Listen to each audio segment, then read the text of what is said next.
Good morning, everyone. So, conference, I would like to welcome back to our second day here in the SEC. And if you were in Glasgow last night, I hope you had a fantastic evening. I have to say, as a councillor for Edinburgh, I can really see why Glasgow is Scotland's second city. You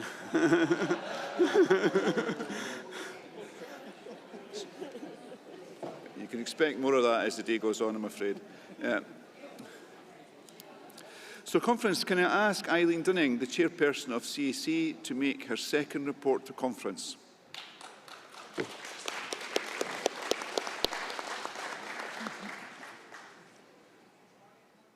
Can you hear me?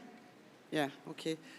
Just to say that we will consider any emergency motions in respect of the Chair's remarks about Glasgow being the second city. Okay.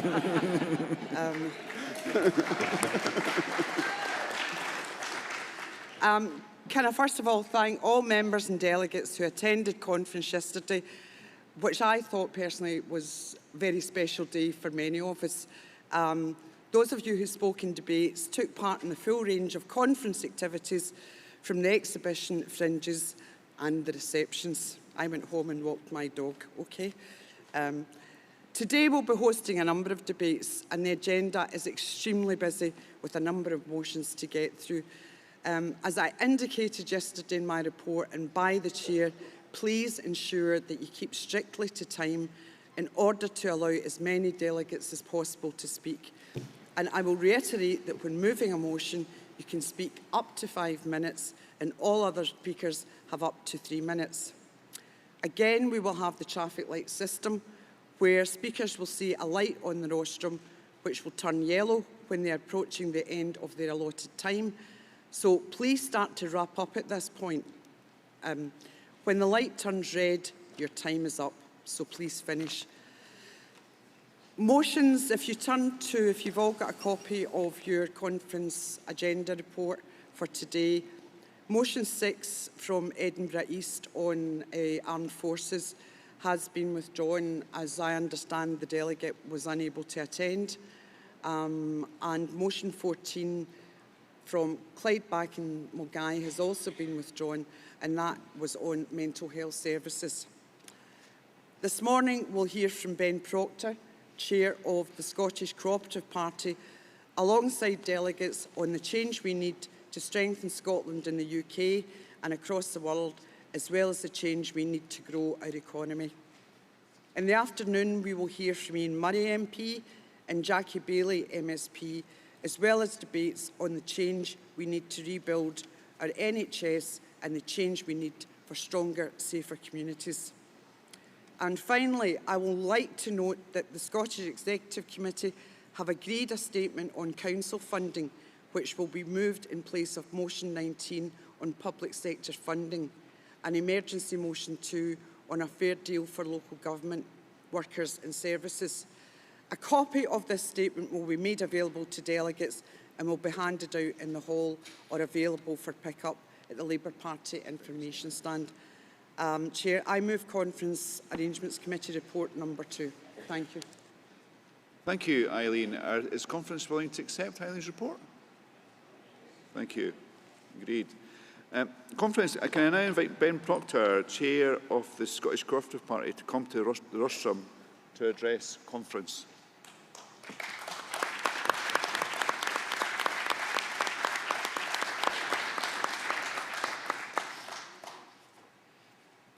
Thank you, Ben.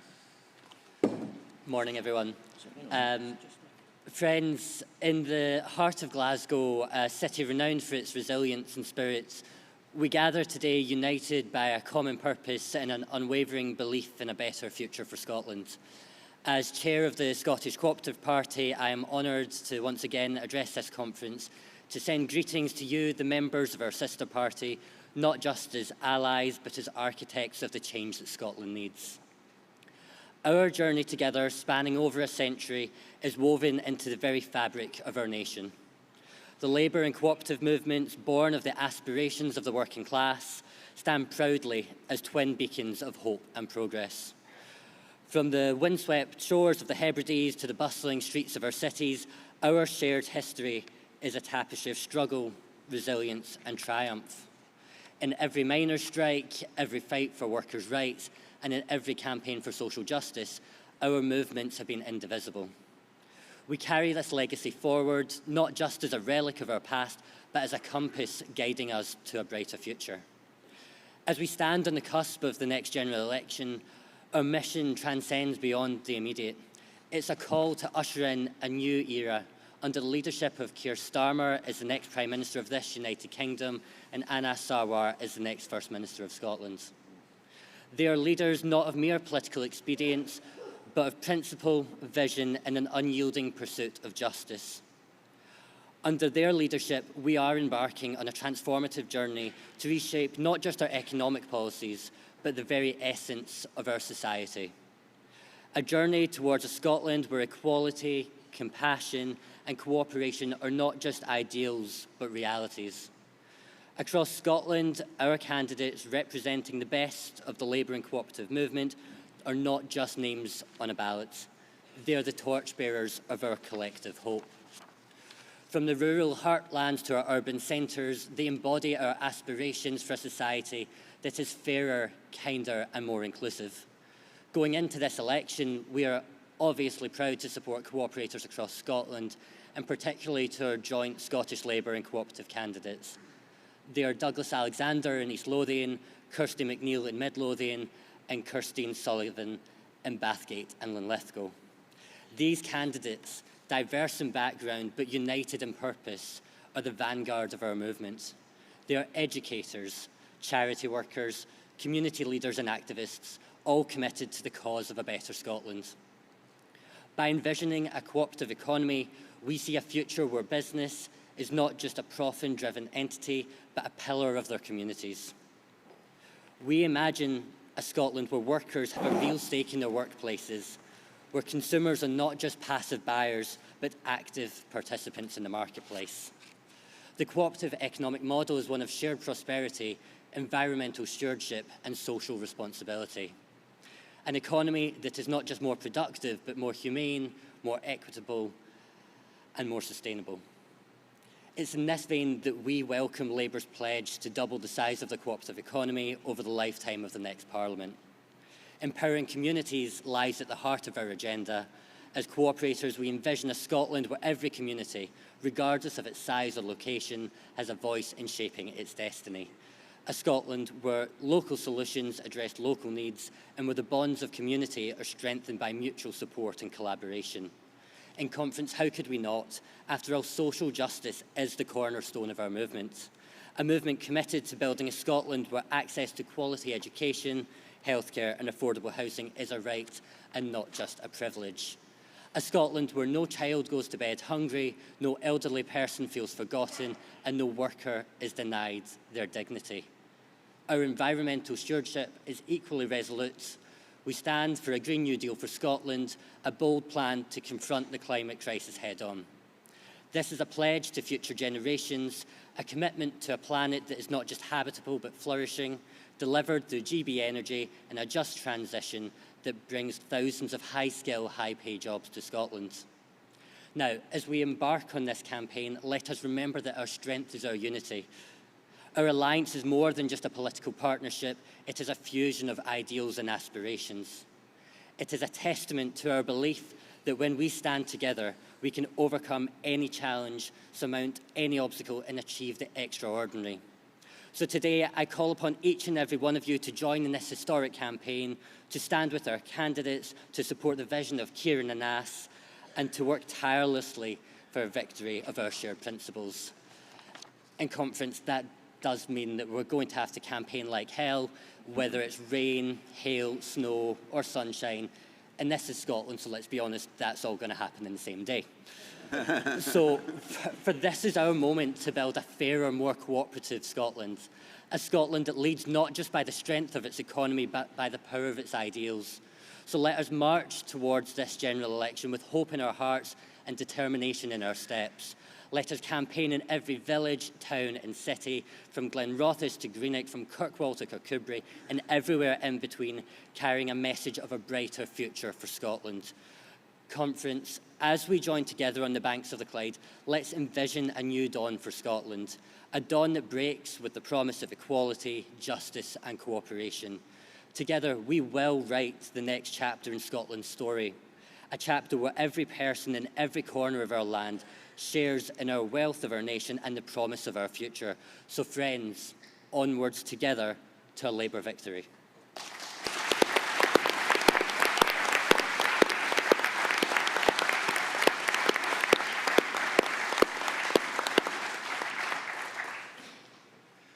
Thank you for that, Ben, and thank you for, I think there's not an SEC meeting goes by without Ben standing up for cooperative members, so thank you for all you do.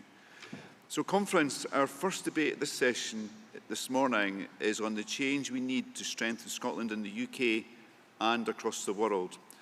Once again, I want to thank CLPs, trade unions and affiliates for the number of motions that came forward for this sessions. Copies of all motions to be debated are in the conference pack and in CAC Report 2, which Eileen just presented. Delegates should by now have collected their ballot packs from the information stand in the exhibition area. This morning's debates at conference will consider the following motion.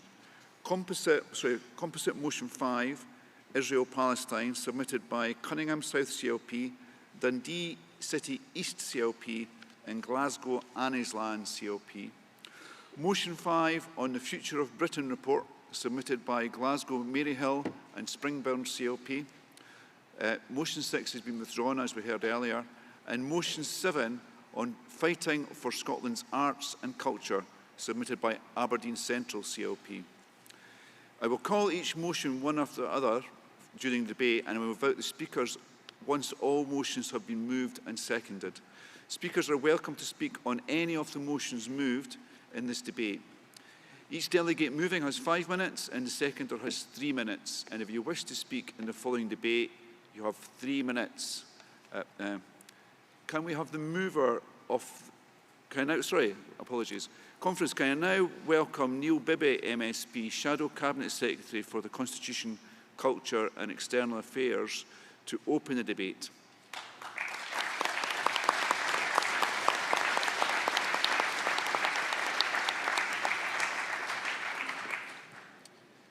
Thank you, Chair, and thank you, Conference. I'm sure all our thoughts this morning are with the family and friends of Alexei Navalny, who died in a Russian prison yesterday.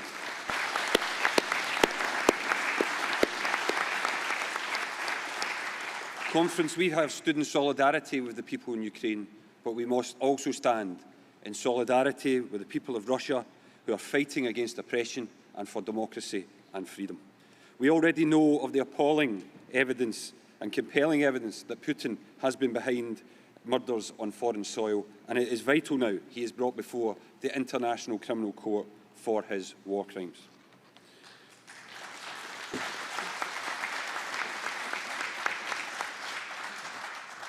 Conference, we all got involved in politics because we want to make the world a better place.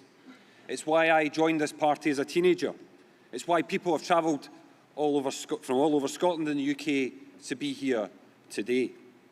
When I joined our party more than 20 years ago, I was a student at Glasgow University, and I soon became friends with a young man, a dental student, who shared my hope and optimism about politics and its ability to change the world. His name was Anas Sarwar. 2 decades later, I was proud to see my friend give a thumping speech yesterday, showing he is as hungry for change as he has ever been. And I will be even prouder to call him our First Minister when his time comes.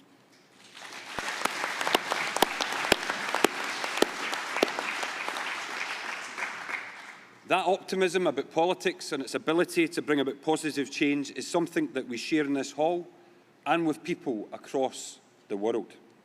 This year, more than half of the world will go to the polls, from Indonesia to the USA, from India to South Africa. 2 billion people will get their chance to have their say and to pass their verdict on their political leaders. Every one of them will be confronted with a single question. Do we trust our government to carry on with the job, or is it time for change? This is a pivotal year for democracy that poses great opportunities and great challenges too. But here at home, we won't just be spectating on events, we'll be participating, we'll be campaigning for change.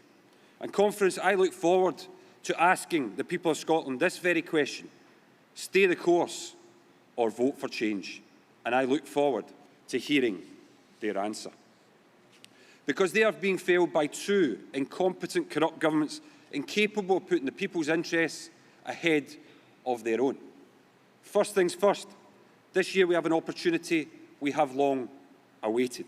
We can say goodbye to the party of Boris Johnson, Liz Truss and Rishi Sunak.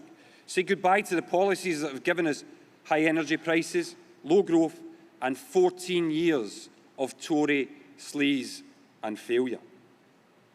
Unlike Humza Yousaf, I think this: if you want a Labour government, you should go out and vote for it. If you want to get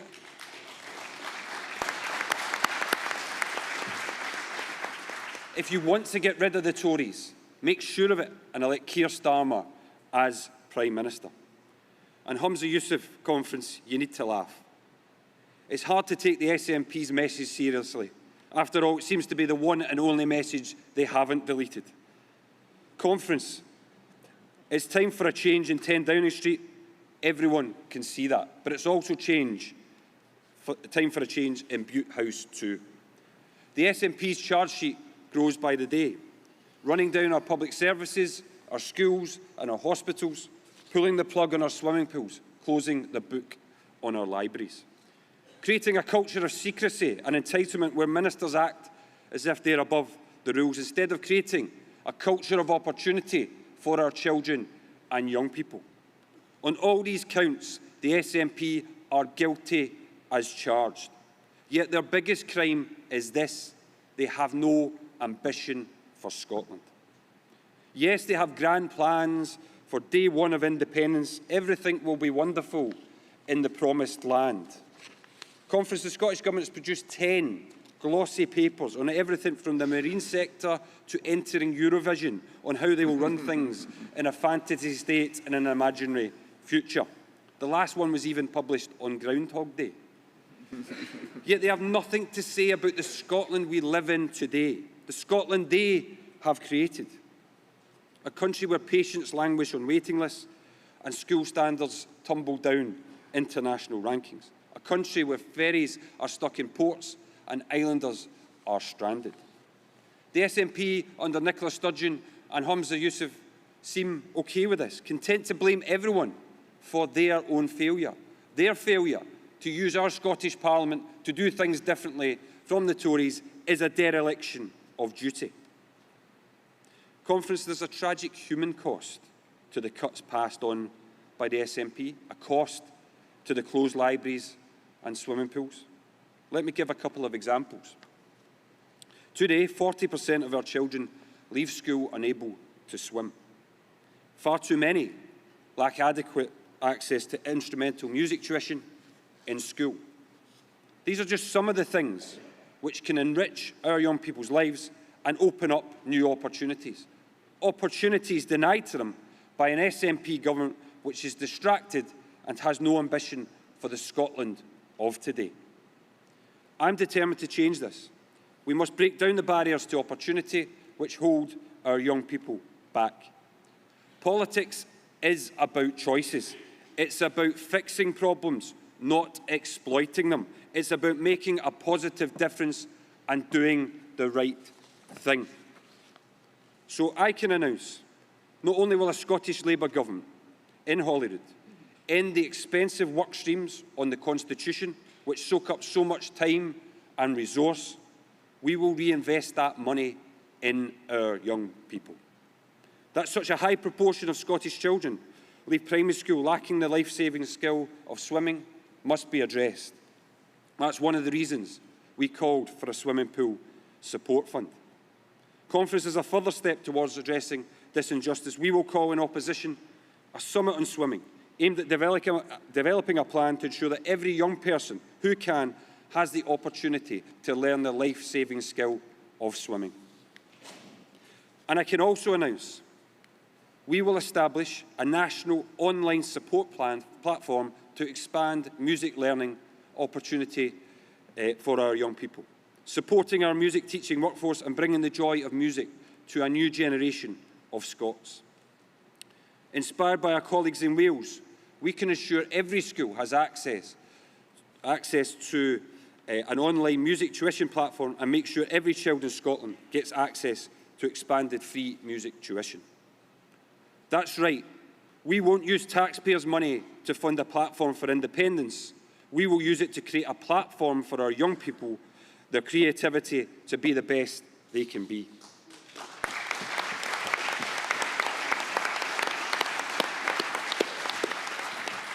Conference, that's the difference between Scottish Labour and the SNP. The SNP spend taxpayers' money on their own futures, pet projects and constitutional obsessions. Scottish Labour would invest in our children's futures and focus on the people's priorities. Because fundamentally, Labour believes Scotland can and must do better than this.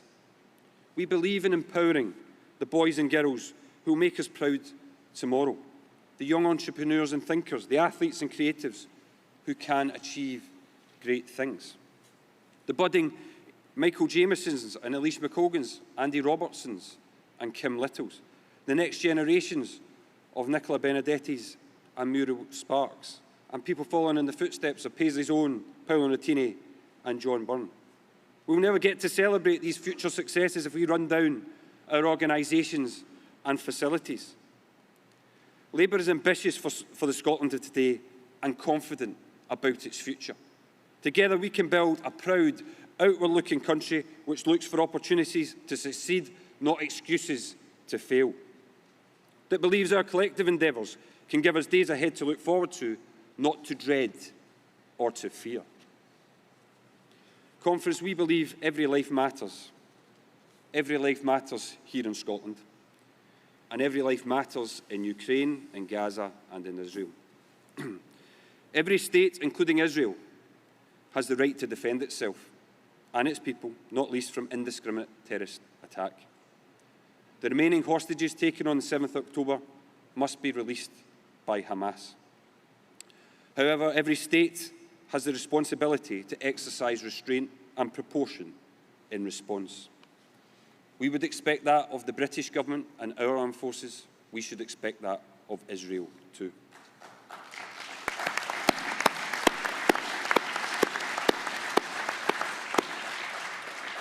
I've just been talking about life chances for young people. It is simply heartbreaking that countless children in Gaza are currently dying. There are heartbroken parents in Israel too. That's why we have a moral obligation to be unequivocal. There must be an end to the fighting now and a sustainable ceasefire.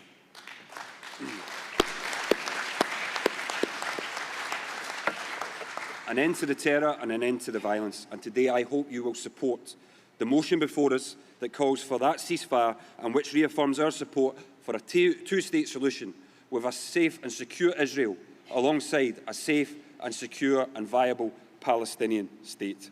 Only that will deliver a sustainable and lasting peace.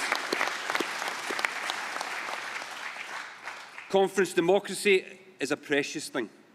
The ability to call time on poor leadership and change the course of our country may be enjoyed by 2 billion people this year, but there are many others who do not have this luxury. We are fortunate to have our say in our country's future, so let's celebrate it, but let's use it too.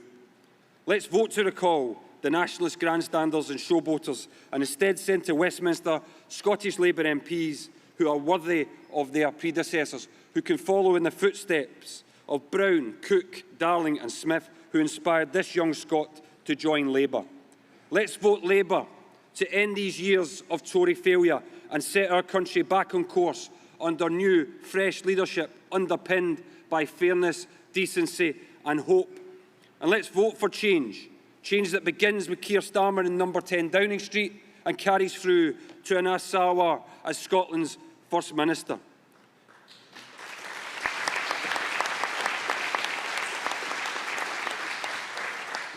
This year, the Saltire will fly at the Euros in Germany and the Union Jack at the Olympics in Paris. But our country's proudest day this year could be when millions of our people join with others all around the world and vote for change and vote for something better. Thank you.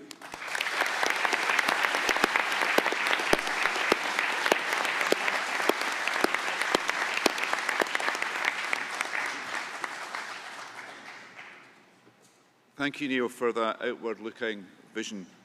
Can I ask delegates who are moving this seconding composite motion 5 and motion 5 to come forward, and for the delegate moving composite motion 5 to come to the rostrum?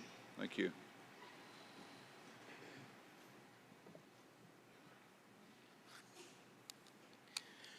Conference, Paul Cruikshank, Glasgow Island CLP, moving composite motion 5. Conference, there's no sense or help in burying the lead on this one. Let it ring out from this hall, from our membership, from our leadership, and from all areas of our party. There must be a ceasefire in the Middle East, and it must happen now.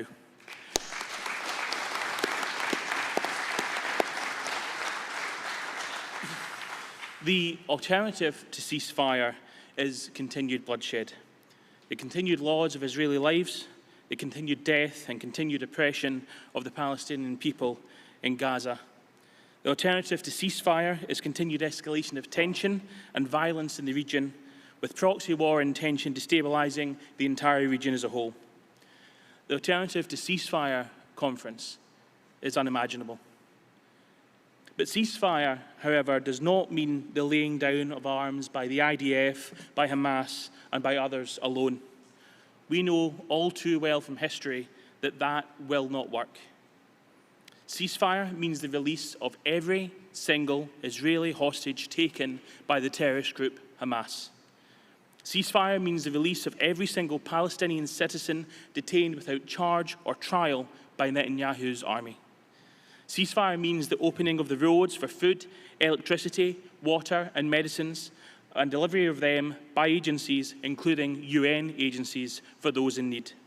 Ceasefire means that those who are not combatants are kept genuinely safe by both sides. Few of us can imagine the fear, the violence, the terror, the heartbreak, or the horror that befell Israelis on the 7th of October 2023. Since that date, nearly 1,500 citizens have been murdered, nearly 240 hostages were taken, including children and the elderly. Mothers, fathers, daughters, sons, siblings, spouses, all of them. But few of us too can imagine the fear, the violence, the terror, the heartbreak, or the horror that has been part of life of Palestinians in Gaza and indeed the West Bank since the 7th of October 2023. Nearly 28,000 killed, around 65,000 people wounded, mothers, fathers, daughters, sons, siblings, spouses, all of them. And it's for that reason that this catastrophe provokes the response it does, because it is emotional. Our purpose as a movement and as a party, and our attachment to it, is born of our empathy, because fundamentally, an injustice to one is an injustice to all. That's why we must reject those for whom this conflict is merely an excuse to practice one of the world's oldest prejudices. Pain and suffering knows no borders or no nationalities and no cultures. We are each human, and it's for that reason we must be resolute in this matter. But the power to end unnecessary suffering is not equally shared. We recognise that one party more than the other now is capable to the extent to control that suffering. International law recognises that Israel had a right, and even was right, to respond to the terrorist attack inflicted on it by the extremist terrorist group Hamas.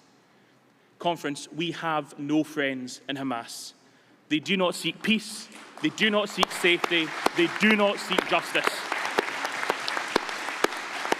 But Conference, with the right to self-defence comes the responsibility to defend the defenceless. When The Hague puts you on notice, you better listen. Netanyahu is not a friend of Israel. He is not a friend of the Labour movement. He is not a friend of those who seek a peaceful future for the Middle East, and he is not a friend for the overwhelming majority of the international community who support the two-state solution. Nor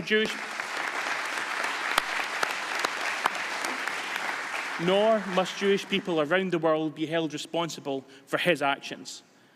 Conference, supporting the motion today will send a powerful signal. We stand with those who call for peace. We stand with those in Israel and Gaza and the West Bank and everywhere who call for an end to Netanyahu's assault and Hamas's terror campaign. We know, as a Labour Party and Labour movement, that we achieve more together than we can ever do alone. That is the core of our movement's being. We must now heed and urge others to follow that call for action. Conference, I move.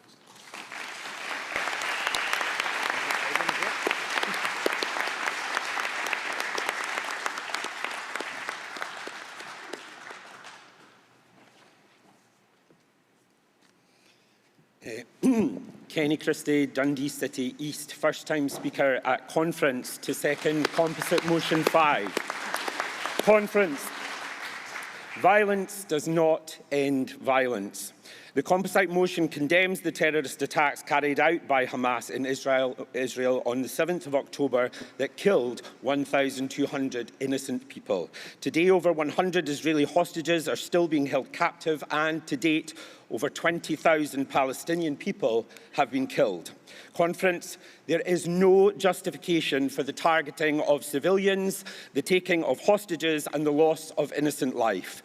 Violence does not end violence. Human rights and the international rule of law must be upheld. Let us be clear about what this motion is calling for. We call for an immediate humanitarian ceasefire in Gaza. No parsing of words, no political nuance, no ambiguity. An immediate humanitarian ceasefire. This includes the unconditional release of hostages held by Hamas. Rocket fire in and out of Gaza must end. This ongoing collective punishment that has been unleashed is indiscriminate, extinguishing the lives of the innocent within these scenes of horror. Emergency efforts must be swift and coordinated to restore electricity and essential services and allow for the passage of aid into Gaza.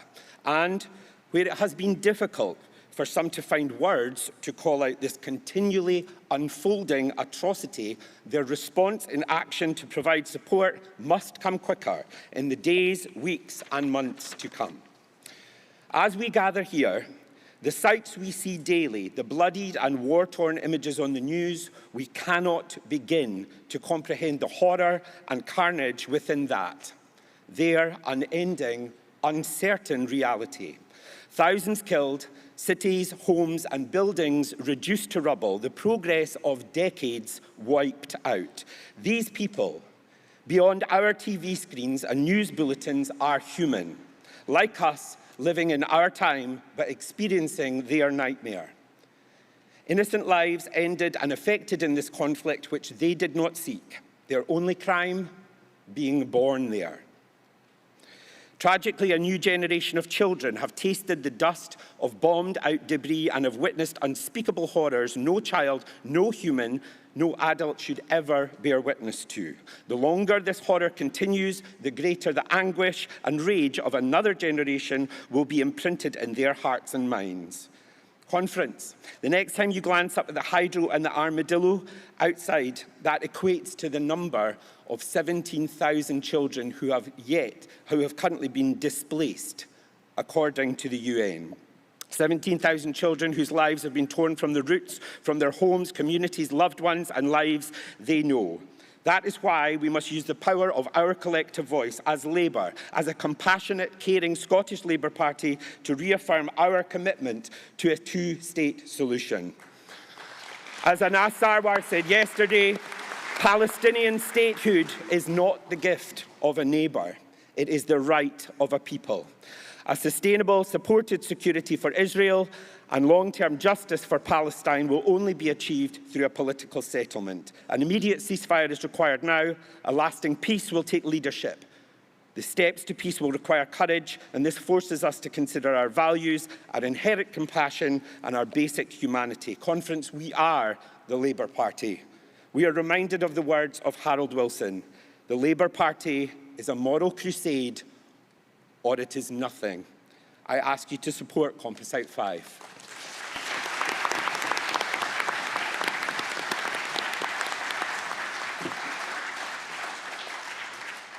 Can I ask the mover of motion 5 now to move to the rostrum?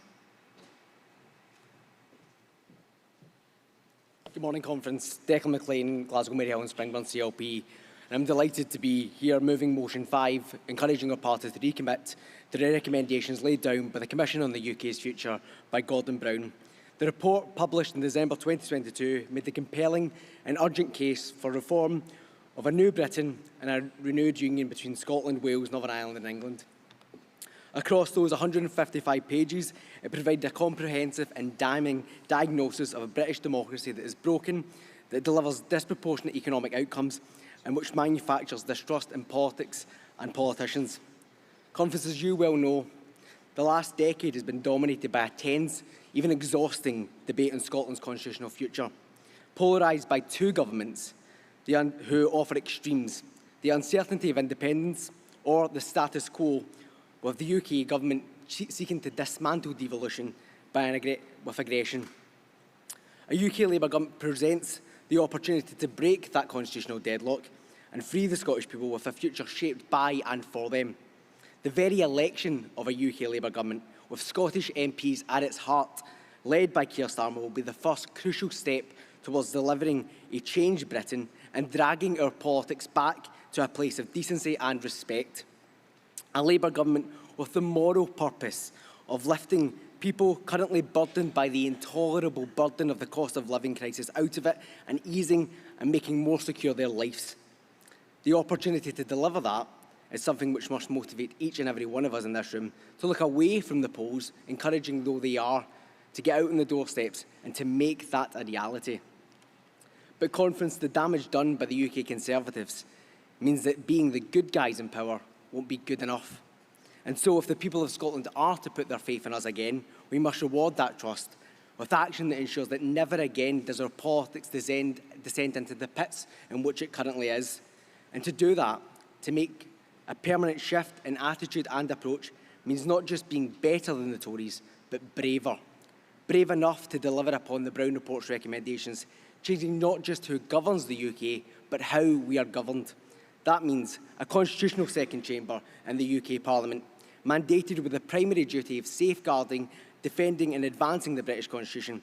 As Anas said yesterday, this will be an assembly of the nations and regions, elected explicitly to give voice to all parts of the UK, doing away with the 800 plus unelected peers and the illegitimate and indefensible government by appointment. Abolishing the House of Lords not simply on the merits of abolition alone, but with the positive objective of establishing a new chamber that will represent each and every part of the UK and protect devolution. It means stronger and more robust intergovernmental machinery that treats people with respect, changing a system that has permitted a UK Prime Minister, several of them, from Boris Johnson to Liz Truss, to disregard devolution, the devolved governments, and treat devolution as something to be undermined. They described it as a disaster when in fact they are the only disaster that has happened in recent years. It means a new formation for the Sewell Convention to protect devolved power, condemning the behaviour of the UK Tory government that has not once, not twice, but 11 times since 2016 broken the constitutional principle that says the UK Parliament will not legislate in devolved area without devolved consent, putting an end to the Tory approach of clawing back power and holding power at the centre against the democratic wishes of the Scottish Parliament, the Senate and the Northern Ireland Assembly. It means pushing power out of Westminster and Whitehall, yes, to the devolved nations, but so too to the English regions, returning power, as Keir Starmer says, to where it belongs, with the people closest to the actions and who know their communities best, entrenching constitutional reform to ensure that change is irreversible against any future Conservative government, changing not just who governs, but how we are governed.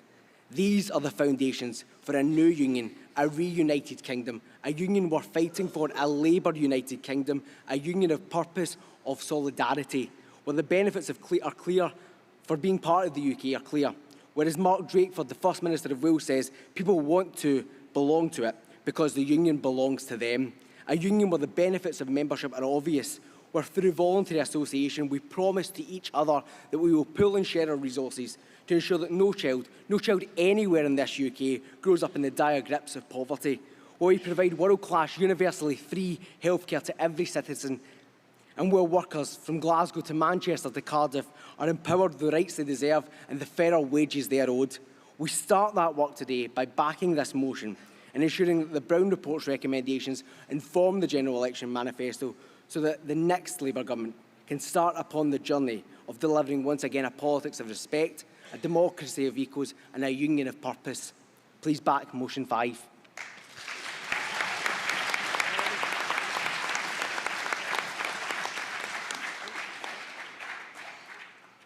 Thank you, Declan. So I understand that one seconded from the floor. So, you going? All right. Do we have a mover for motion 7 on fighting for Scotland's arts and culture? Thank you.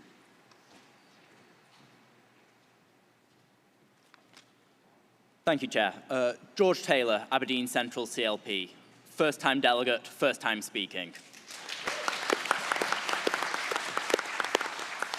As the youth delegate for Aberdeen Central, I'm very pleased to move motion 7 for Aberdeen Central CLP, asking Scottish Labour to fight for our arts and culture and to fight for Scotland's cultural heritage. Scotland has historically been home to a great creative arts sector, one of the best in the world, which benefits our economy, our cultural understanding of life, and our wider society. This motion recognises the significant personal, economic and cultural impact the creative arts sector makes to the collective health, well-being and education of us all.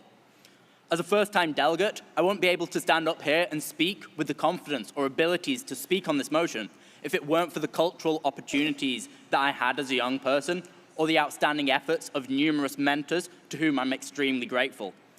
Public libraries to spark imagination and literacy, public music centres to teach culture and creativity, community theatre to teach speech, drama and the confidence it takes to stand up here and speak.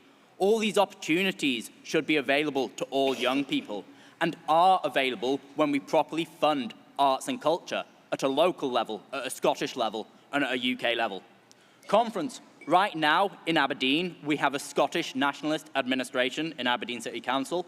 They are content with managed decline and happy to watch our arts and culture slide into the abyss. They're shutting not just our beloved libraries, but cutting funding to vital cultural endeavours like the Sustainment Project Big Noise Tory.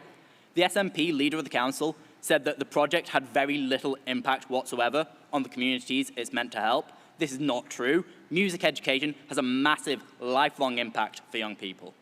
Both in Edinburgh and Aberdeen, in the past 2 years, we've seen the closure of 2 institutions of Scotland's independent cinema, the Film House in Edinburgh and the Belmont in Aberdeen, and more grassroots music venues than I care to mention have gone to the wall as well.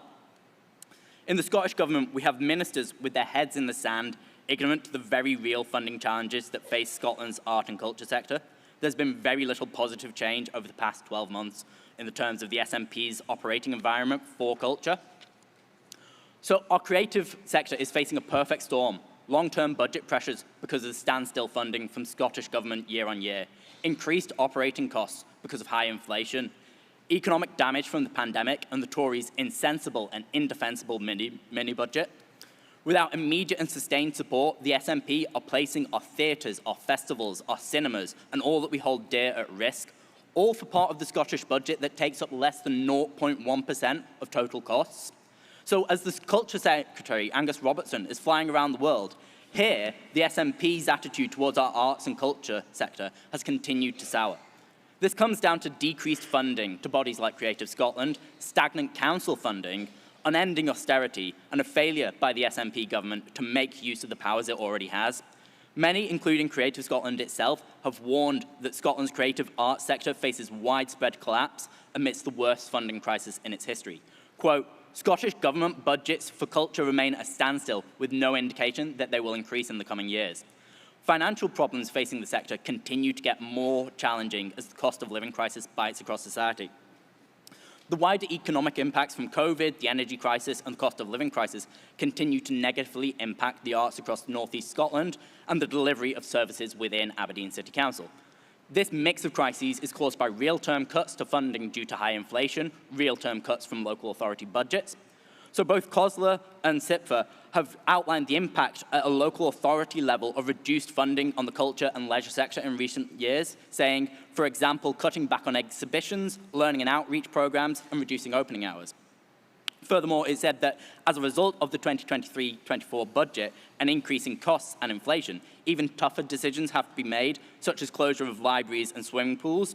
Conference, this is exactly what we've seen in Aberdeen, and it's the direct result of a Scottish nationalist government and a Scottish nationalist council administration. We as socialists recognise that continued and considered and deliberate investment in cultural events, venues and bodies across Scotland is vital to renewing our town and city centres and giving everybody, especially those in Scotland's most disadvantaged communities, access to art and culture. Investment in Scotland's art and culture sectors will bring better jobs, increased growth and prosperity in every region and community across Scotland. This motion does what it says. It fights for Scottish Labour's arts and culture, and it provides the change Scotland needs, with the Scottish Labour Party determined to do things differently. I'm very proud to move motion 7 for Aberdeen Central, and I'll be very grateful for your support. Please vote in favour. Thank you.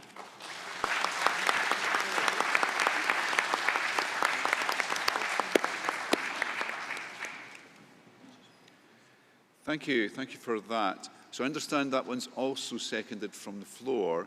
So now the part of the agenda where we can ask delegates who wish to come up and speak in this debate.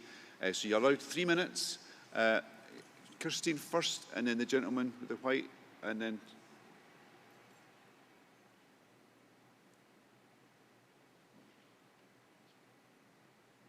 Thank you.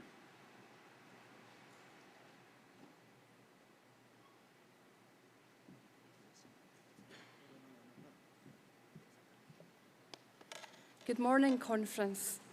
Kirstine Sullivan, Co-op Delegate, Linlithgow CLP and PPC for Bathgate and Linlithgow.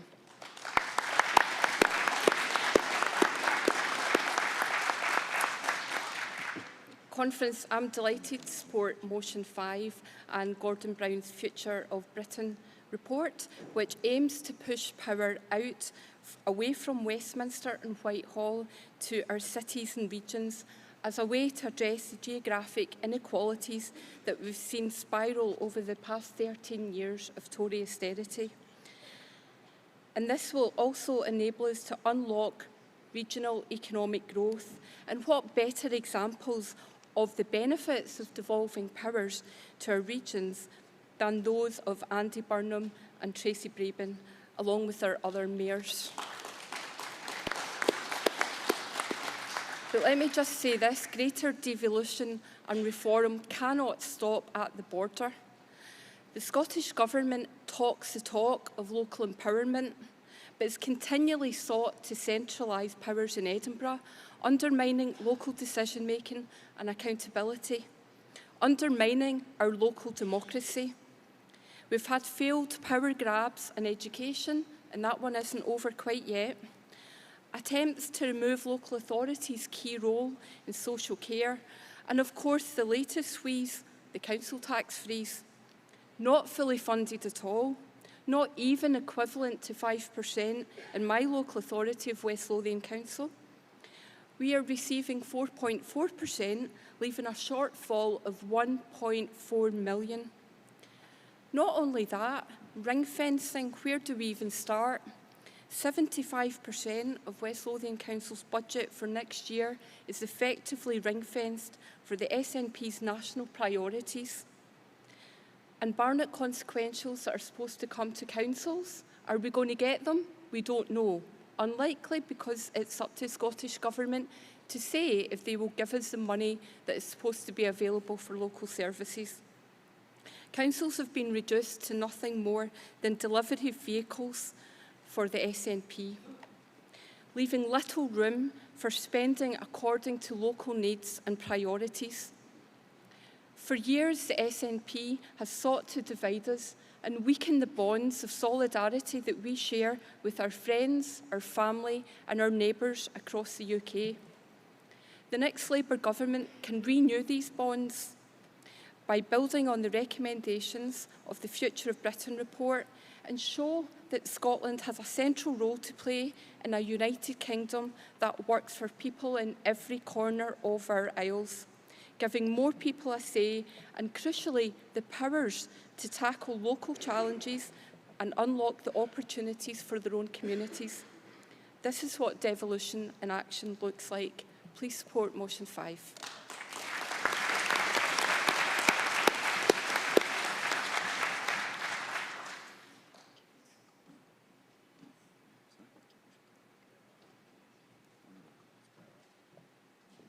Comrades, Councillor Nair MacDonald, Cunningham South, CLP. For too long, the people of Gaza have endured unimaginable suffering, lives shattered by violence, homes destroyed and futures uncertain. We cannot turn a blind eye to the plight of Palestinians who face daily struggles for survival amongst the rubble of their communities. The need for a ceasefire in Gaza is not merely a political one, it's a moral imperative. Every day that the violence continues, more innocent lives are lost, more families torn apart, more children robbed of their future. And we must confront the root causes of this conflict, including the illegal crimes of Netanyahu. The policies of occupation, settlement expansion and blockade have only served to deepen the suffering of Palestinian people. However, it is crucial that we recognise that supporting peace and justice for Gaza does not equate to vilifying the entire state of Israel or its people. Israel has this right to peace, but so do Palestinians. And we discriminate attacks targeting civilians regardless of their origin. I'm proud to be a member of a party whose leader, Anas Sarwar, was one of the first to call for a ceasefire, and I hope Conference endorses his position today. I also call on the UK party leadership, on Keir Starmer and David Lammy, to stop equivocating and take a stand. Call for a ceasefire now. And the message must go out from this conference that when this becomes our policy, if we vote for it today, we expect, no actually we demand, that Scottish Labour MPs in the House of Commons vote for a ceasefire when given the opportunity. On the other motions, Conference, it will be no surprise to hear that I'm in support of the abolition of the House of Lords. The House of Lords has become the country's largest, most expensive and fanciest care home. Somewhere to stick ageing politicians long rejected by the electorate or too privileged to ever have faced them. Now more than ever, in the face of a cost of living crisis, the House of Lords' very existence is an affront to the values and principles we as a party are supposed to hold dear. And its abolition is the great unfinished work of our party. Can't feed your wains? Don't worry, their lordships get a discounted lunch. Can't heat your home? Don't worry, the geriatric upper chamber is nice and warm for them to fall asleep during debates. Worried about the direction of the country? Don't worry, 92 self-appointed peers help guide it because of the accident of their birth. Are you out of work? Why not give a few £100,000 to the Tories and get a cushy wee gig for life with no oversight, no expectations or no manager? Conference, it's time to end this circus once and for all. It's time to finally abolish this crusty old chamber, and it should and it must be a Labour government that does it. Thank you, Conference.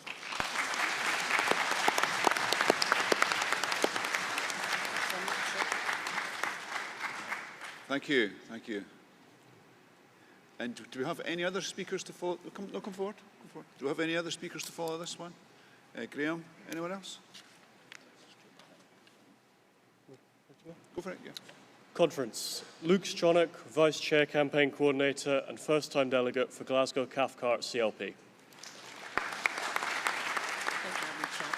I'm here today to speak in favour of Motion 5 on the Future of Britain report. And I would start by saying that I think it's an understatement to claim that the fortitude of the British state's constitutional settlement has been thoroughly tested over the last decade alone. The fundamental premise that Britain, at its most foundational level, simply doesn't work is something we have all heard and something that I'm sure many more of us believe too. accounts for a significant amount of anger in the UK that has translated its support into nationalist parties and nativist policies. But we, as a party, reject the divisive future that they offer us. It is our burning desire to reduce inequality that will be at the core of our constitutional policy. That is why the Future of Britain report, spearheaded by our fantastic former Prime Minister Gordon Brown, is a vital step towards achieving that goal. It recognises that a moribund democracy is a dying one, and that the rejuvenation of our democratic structures and spirit is essential to defending it from the conservative arsonists that are currently in control of our government in Westminster. It acknowledges the increasingly unsustainable folly of what is not just becoming a London-centric economy, but a London-only economy. It is for these reasons and many more that I will be voting in favour of the motion. I believe, along with many others in this hall, that the reform of the House of Lords is long overdue. Many of us have had to explain how the House of Lords works to our friends from the continent or America and realised how absurd the whole thing is. It's why I welcome our renewed commitment to work towards the abolition of the House of Lords, the creation of a Senate of nations and regions. But an expansion of self-rule is toothless unless it can be bolstered by a sense of shared rule, a system in which the nations and regions are equal partners to the UK government. We can look to Germany, itself a constitution drafted mainly by British lawyers and academics, and be inspired by the Bundesrat, the chamber which demands the consent of the majority of the German states before enacting federal-wide policy. Such a handbrake on reckless policy is currently inconceivable in the UK. Dare we imagine a parliament in which nations and regions do not have self-rule but shared rule? Dare we imagine a parliament in which nations and regions can not only represent themselves at Westminster but use the meaningful power of that representation? Dare we imagine a Prime Minister being forced to sit down with the First Ministers of our nations and the mayors of the UK and being forced to reach a consensus? Yes, we do, because such a scenario is the norm on the continent. The UK is the peculiar periphery in which local leaders are ignored, consensus is a fantasy, and agreements have no binding force. Would the Conservatives have dared to have cancelled HS2 if they knew that they had to gain the consent of the Midlands and the North? Would the Conservatives have gone through with the Brexit deal if they knew they had to reckon with a Scottish voice at the table? Conference, we are past the days of responding to constitutional tremors with devolve and forget. With the aids of our friends and allies in the trade union movement, who have worked so tirelessly with us against the Tories and nationalists, we will be successful. Thank you.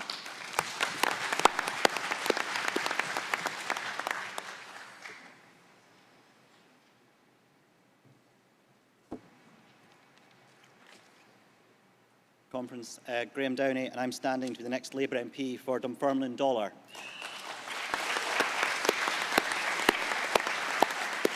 And I want to be part of a group of Scottish Labour MPs that will put Scotland at the heart of government once again.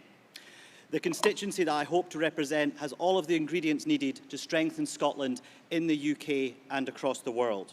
A constituency with a pride in its heritage and its history and the past, but whose best days still lie ahead. We will contribute to the hard power that Scotland and the UK need to maintain our place in the world. A constituency with a proud military heritage and a large veteran community, but with an active Royal Navy base and a shipyard that supports thousands of well-paid, highly skilled jobs. A workforce that is not only building the ships that will keep our country and economy safe, but which is building and maintaining ships for our Ukrainian allies in their fight against Vladimir Putin's aggression. We have the skills and potential to strengthen global efforts to solve some of humanity's biggest challenges.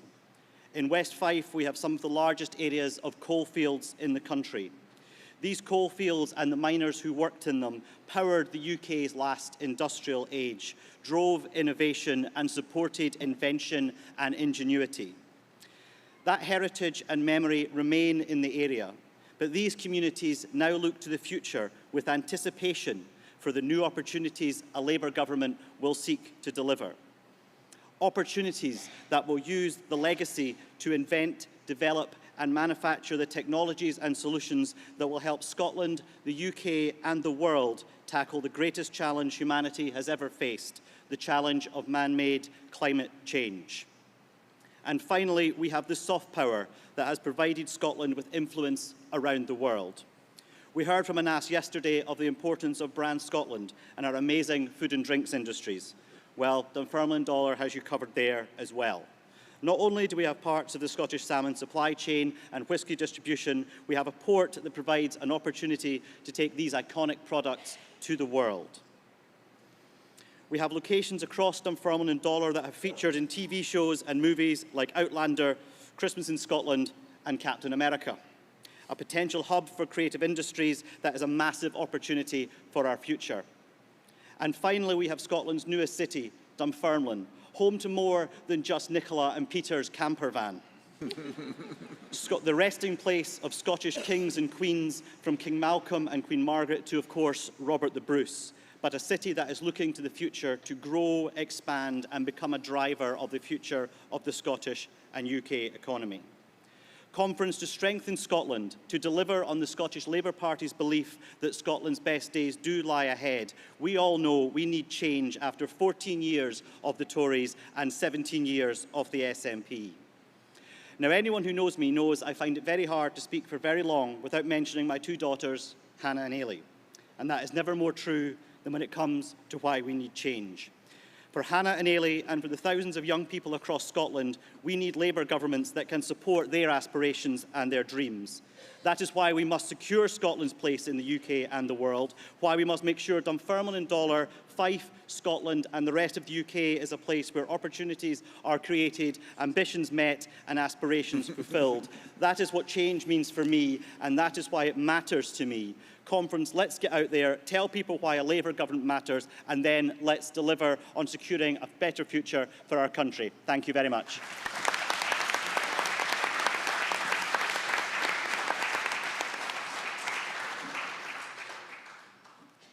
Okay, so I think after this speaker we've got room for two more, and I see the gentleman's come down to the front so he can speak, and then Pauline, I think it is, with her plaque. If you come down into the queue, that's fine, thank you. Go for it, sorry. Stuart McLennan from the mighty Murray CLP. Conference, I rise to speak in support of motions 5 and 7 today. The last Labour government left behind a proud legacy of constitutional reform. Devolution for Scotland, for Wales, for Northern Ireland. The Human Rights Act, which we don't talk about enough these days. Regulation of political parties, even if it is a pain for some of our party treasurers. But there is unfinished business. House of Lords reform is an urgency for the next Labour government. It is indefensible that the composition of the House of Lords has hardly changed since the days of Blackadder. If we want to secure Scotland's place in the Union, we need institutions that are fit not just for the 21st century, but for the centuries that follow as well. I was particularly pleased to see Motion 7 being brought to conference, and I'm very, very pleased to support it. As a party, we care so much about health and education and jobs and economy and communities in which people want to live that sometimes arts and culture can feel like a second-order concern, but it's not. It's at the core of communities in which we want to live. Now, we heard earlier reference to Angus Robertson, the Cabinet Secretary for Culture and External Affairs. Coming from Murray, I have a long experience of Angus Robertson. If Nicola Sturgeon can cry out of one eye, Angus Robertson can speak out of both sides of his mouth at the same time, because they talk a good game on culture, but they cut, and have been doing so for 15 years. We have let the SNP and their pals take control of the cultural agenda in Scotland, and it's time that we take it back. That is why we need to support Motion 7. Conference, I am very happy to support both of these motions. Thank you.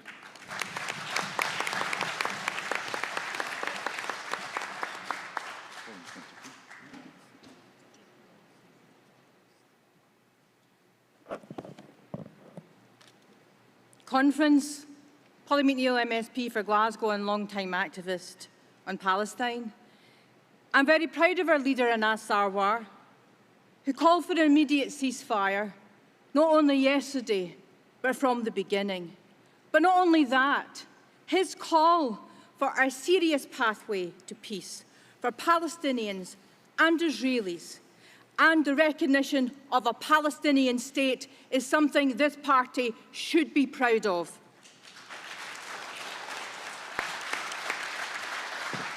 As he said yesterday, nothing can justify the atrocities of the 7th of October on the Israeli people and the taking of hostages. But Conference, nothing can justify the massacre of innocent Palestinian people in Gaza who had no part in this crime, who have no shelter, now no functioning hospitals and no safe zones, and critically risk the lives of Israeli hostages. Conference, I know you believe that the collective punishment of the Palestinian people is morally wrong. I've been to Gaza 5 or 6 times. I've seen what life is like in 17 years under blockade, where Israel controls the water, it controls the electricity, there are permanent blackouts, and 80% of the population are refugees. But very importantly, 50% or more of the population were under the age of 18 before this recent bombing campaign. But, Conference, it is the force of the bombs, the indiscriminate nature of the bombs, the white phosphorus bombs, bombing schools and hospitals and mosques in darkness where the internet has been cut off on many occasions, and hundreds of journalists killed who cannot report on what they should be seeing. It was Dr. Debbie Harris, a doctor who worked in many conflicts, and many doctors have said they have never seen anything like this. They expected to see young men come into casualty, but what they're seeing, as you've heard the other conference speakers in their brilliant speeches say, that it's children, children with open wounds, partial amputations, and many dead. Pregnant women not getting the antenatal care that they need, and many of them will not survive. But Conference, while all eyes are on Gaza, and rightly so, do not forget that the Palestinian people are one nation in Gaza and in the West Bank, and they occupied the illegal occupation of the West Bank, the 56-year-long occupation where Palestinians are dehumanised and kicked out of their homes, has to end, Conference. 75 years the Palestinians have been without a land to call home. It is the moral question of our time. So we need to give the Palestinians hope, and Israelis hope too, that in recognising Palestine and in calling for an independent state, it must be something which can be seen in the foreseeable future. Labour must not only call for the two-state solution to be implemented, we must fight for the two-state solution to be a reality. We must call on Israel to abide by its moral obligations and its right under international law. I keep in regular contact with the Prime Minister of Palestine, Mohammed Shtayyeh, and I know that he was delighted at the leader's speech yesterday and will be delighted at the solidarity of this conference today. I finish, Chair, and I say this. You know, some people say, well, there's no partner for peace. Well, yes, there is. It's called the PLO. The PLO is a legitimate representative of the Palestinian people, and they have been ready and waiting, and still are, to be a partner for peace, for stability in the Middle East, for a Palestinian homeland, for the safety and security of Israeli people, and the future dreams of the Palestinian people. Thank you very much, Conference.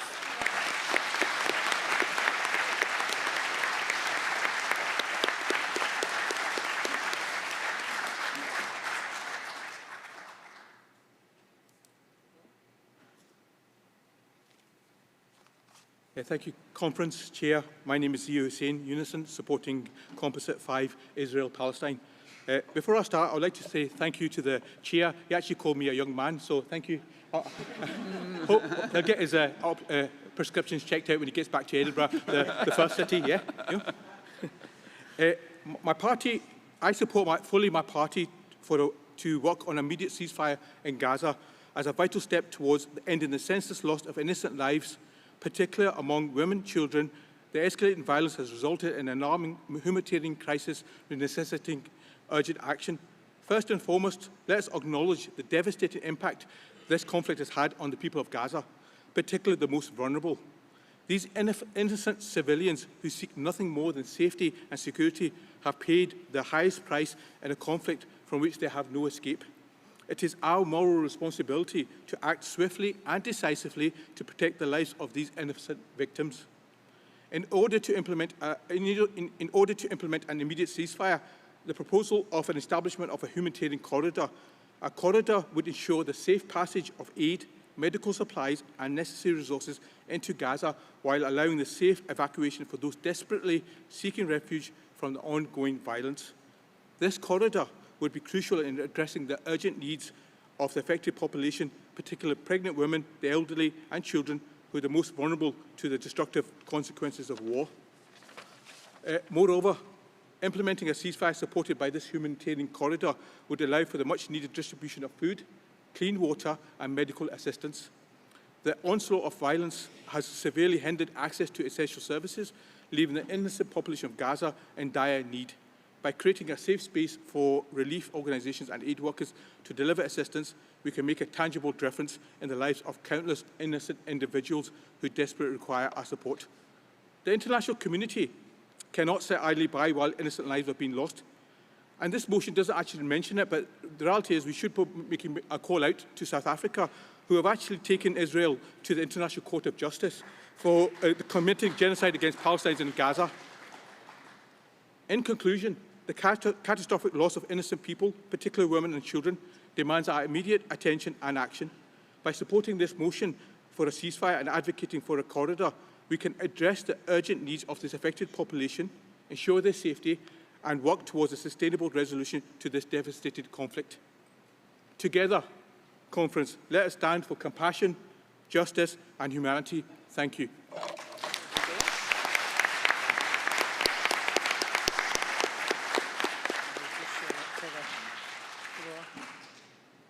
Thank you, young man, for that speech. Thank you very much.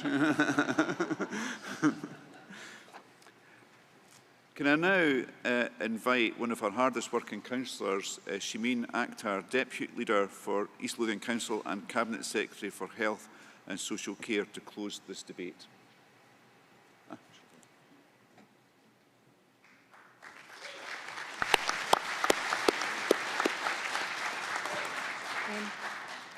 Councillor Shimeen Akhtar, East Lothian CLP. Conference this morning, we have heard some really powerful debates featuring exciting ideas about what a Labour-led Scotland within a Labour-led UK would look like. We reflected our values of social justice, equality, fairness, solidarity and internationalism. These have always ensured Labour governments have pursued a strong and engaged role for Britain in the world. As internationalists, we care deeply about what's happening in Gaza and Israel. We support the call for an immediate humanitarian ceasefire in Gaza, and we again reaffirm our support for a two-state solution. We care what happens passionately globally, and we also care what happens locally. As a local councillor for over a decade, you'll not be surprised to hear that I believe strongly about Scotland being strengthening local communities. Strong communities are the bedrock of all that we want to achieve for Scotland and the whole of the United Kingdom. They're essential to the many of the issues we have covered in this debate, including our arts and culture, all which begin at the grassroots. But the SNP and the Greens and the Tories have affected our communities. Our communities are now suffering. They're suffering from unprecedented cuts to council budgets, which have impacted on vital public services up and down the country, suffered from a lack of investment in our schools, in our community centres, in our swimming pools and our sports clubs, and suffered from any clear vision for supporting and working with local people to build better communities. In East Lothian, we've always believed in and promoted the principles of devolution.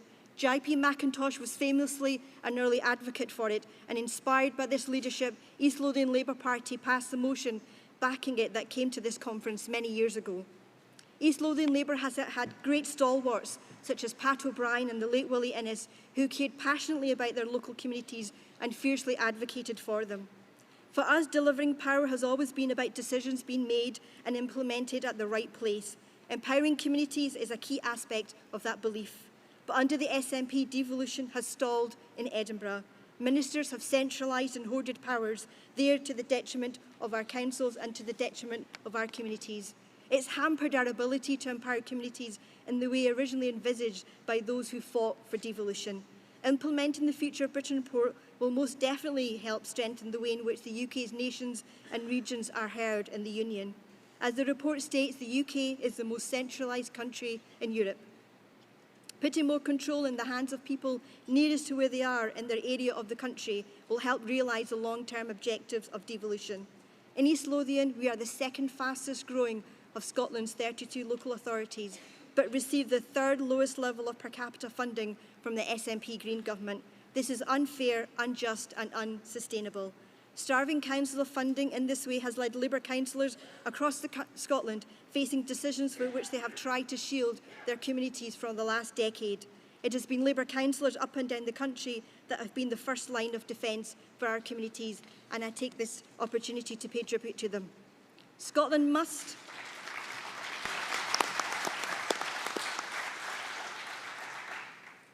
trying to manage unprecedented levels of demand and services for children and families, essential services such as health and social care at breaking point, and council staff under unprecedented pressure.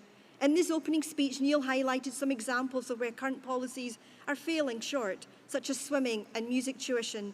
These are areas where all council can make, and they want to make a positive difference, but have often simply been unable to because of budget cuts. The next Labour government must put supporting and regenerating local communities at the heart of its agenda. Healthy, active, engaged communities will form the building blocks of the modern, successful, outward-looking Scotland we want to see. This will also help to ensure that we are able to make an important contribution to the UK's role in the world, as Scotland has always done historically. Given the global challenges we currently face, many have been cited and debated today, the work of the next UK Parliament will be more important than ever before. Scotland must have a strong voice in how we face up to those challenges, but sending SNP MPs to Westminster over the last 10 years has not amplified Scotland's voice, it's diminished it. Most Scottish Labour MPs sitting in the House of Commons will mean more engagement for Scotland and our communities. MPs are elected to make Scotland and the UK work for everyone, not sow division at every opportunity.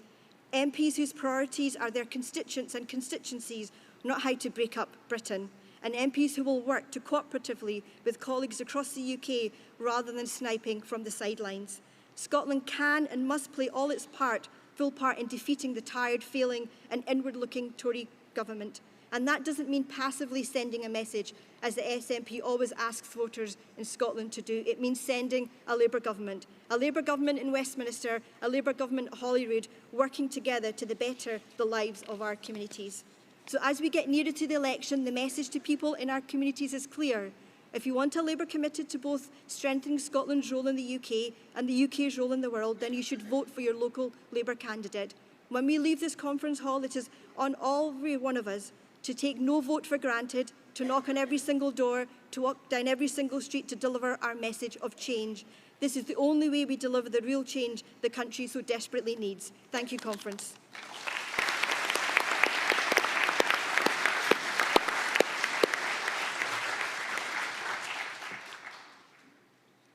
Thank you, Shimeen. I know it's more than just talk for you. I quite often you see you out campaigning on my Twitter feed, so well done, well done. So before we move to the next session, I want to hold the votes on the 3 items we had here this morning. In the first instance, this will just hopefully be by a show of hands, and then we can move on to the next part of the debate. So the SEC recommends approval of all the motions we've debated.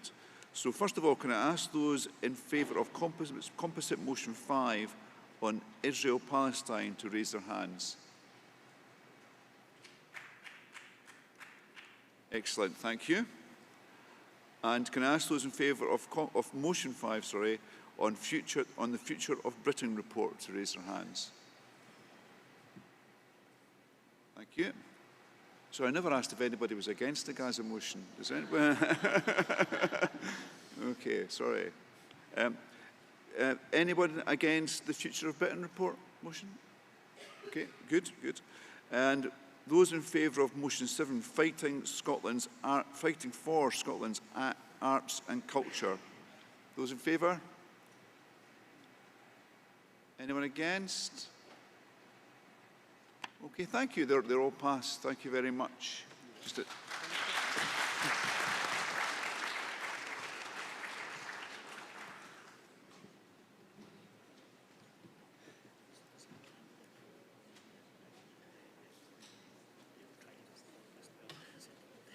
In here.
Okay, conference, I want to start this next session as promptly as possible. So I want to start by saying that we're hopeful that we can finish this session very slightly early, perhaps 5 or 10 minutes early, because this room's needed for another purpose over the lunchtime. So hopefully people won't begrudge that we're giving them more time to enjoy the fringes and the exhibition. So this second debate session this morning is on the change we need to grow our economy. So incredibly important for the coming election campaigns this year and in 2026. We'll consider the following motions. Motion 8 on universal service, postal service, it's a difficult one to say actually, submitted by CWU. Motion 9 on skills development, submitted by Angus South CLP. Motion 10 on Borders Railway, submitted by Edinburgh Western CLP. Motion 11 on community energy, submitted by Inverness and Nairn CLP. And emergency motion 1 on the EE call centre closures, and that was submitted by Greenock and Inverclyde CLP, a very welcome addition to the agenda. So I'm going to call each motion one by one, and I hope you would have the movers and seconders ready. Can we now welcome Daniel Johnston? Okay, I was expecting Daniel Johnston, but it appears we've got a slight upgrade. Conference, can we now welcome Daniel Johnston, Michael Mara, MSP, to the podium to open this debate.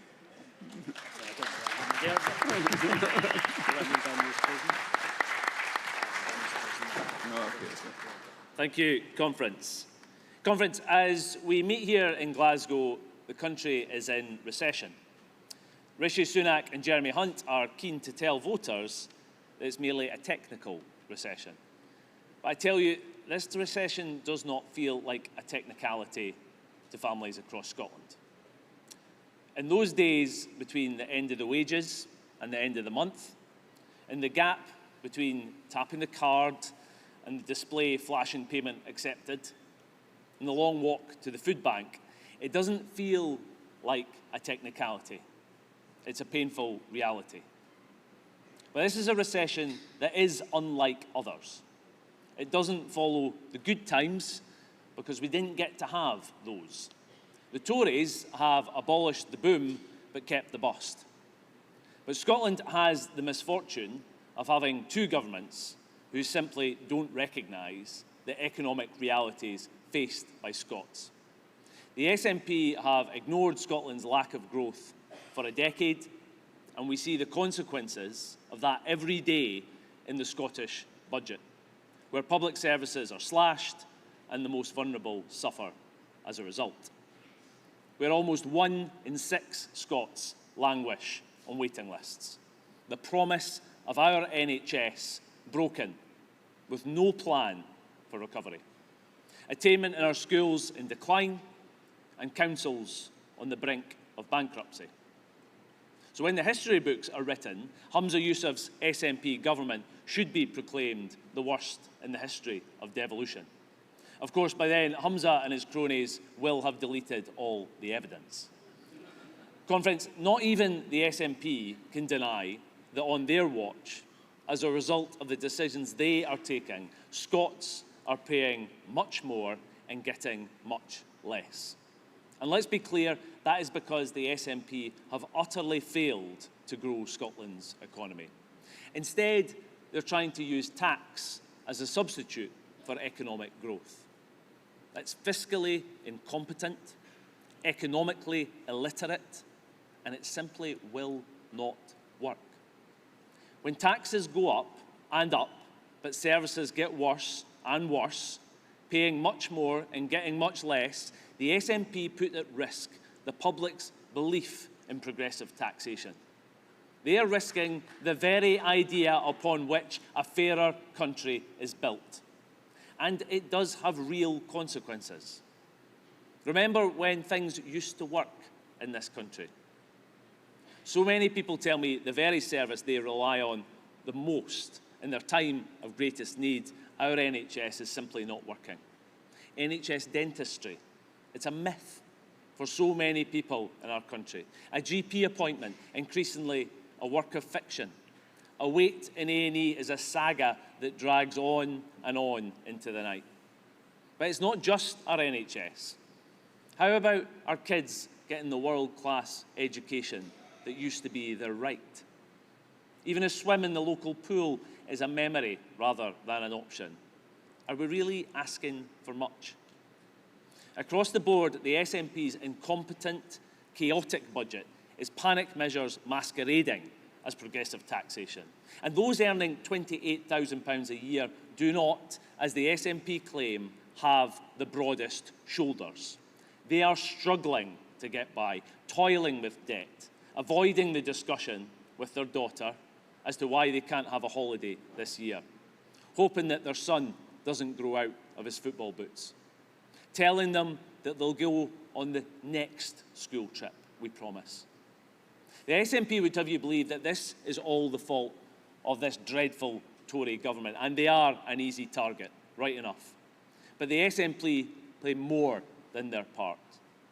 Why are they quite so bad at governing our economy and our finances? Well, it's summed up in Humza Yousaf's budget of complete and utter chaos.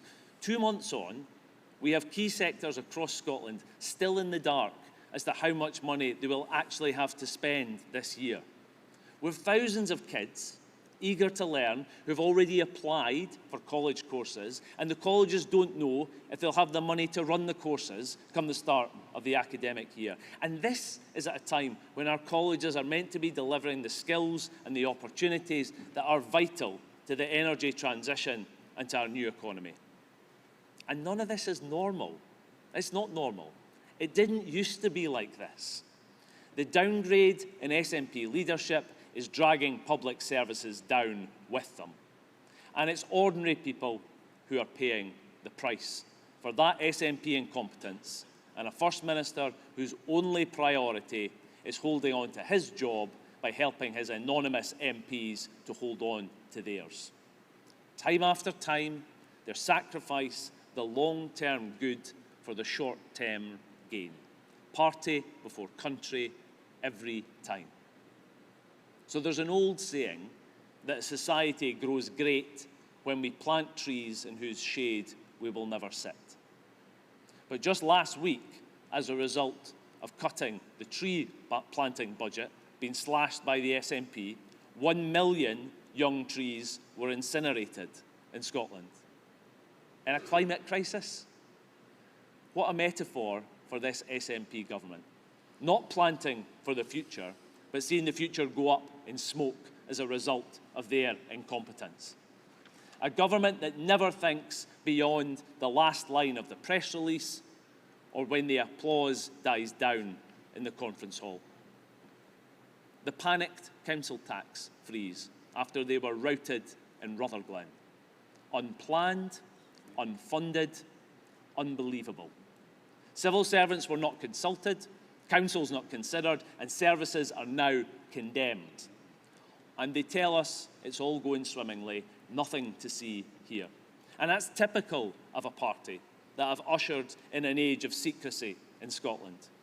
Freedom of information now a dark joke for journalists. Senior civil servants joking with each other about deleting the evidence.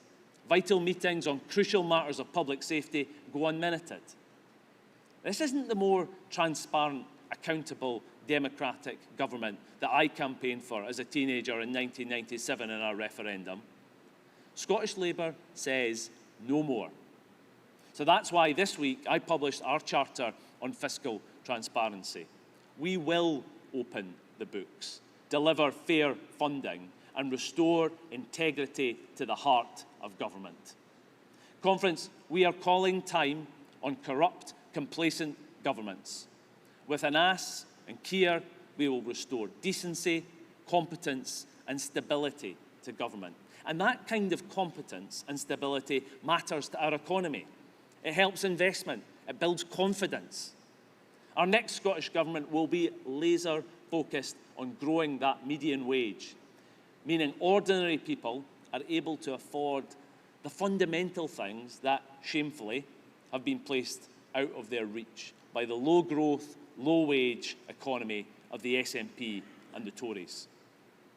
We all know, when we knock on doors, how little hope people have left. It's not just standards in public services that we have to raise. It's people's aspirations for what government can actually deliver. So when the next Labour government ensures that everyone who wants them can have regular hours, that everyone is protected by a real living wage, and everyone has rights in the workplace from day one, we will be repairing our economy, but we'll also be renewing people's faith that change is possible. Without that, there's no progress. And that hope for a better future is actually the SNP's worst fear. That's why Humza Yousaf is spending his time telling Scots that change isn't possible, that their votes don't matter, that the best they can do is choose the opposition rather than choose a government of change. Conference, don't let him away with it. Humza Yousaf, just because you can't deliver doesn't mean we won't. Just because you have overseen a failing economy doesn't mean that we won't succeed. Just because you have lost belief in change doesn't mean that we have.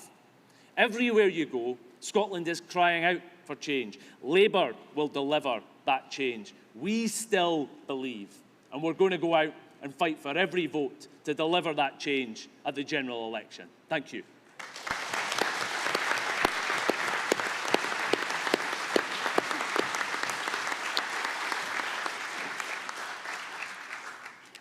So thank you, Michael, for that speech and for all the leadership you have been showing in Holyrood.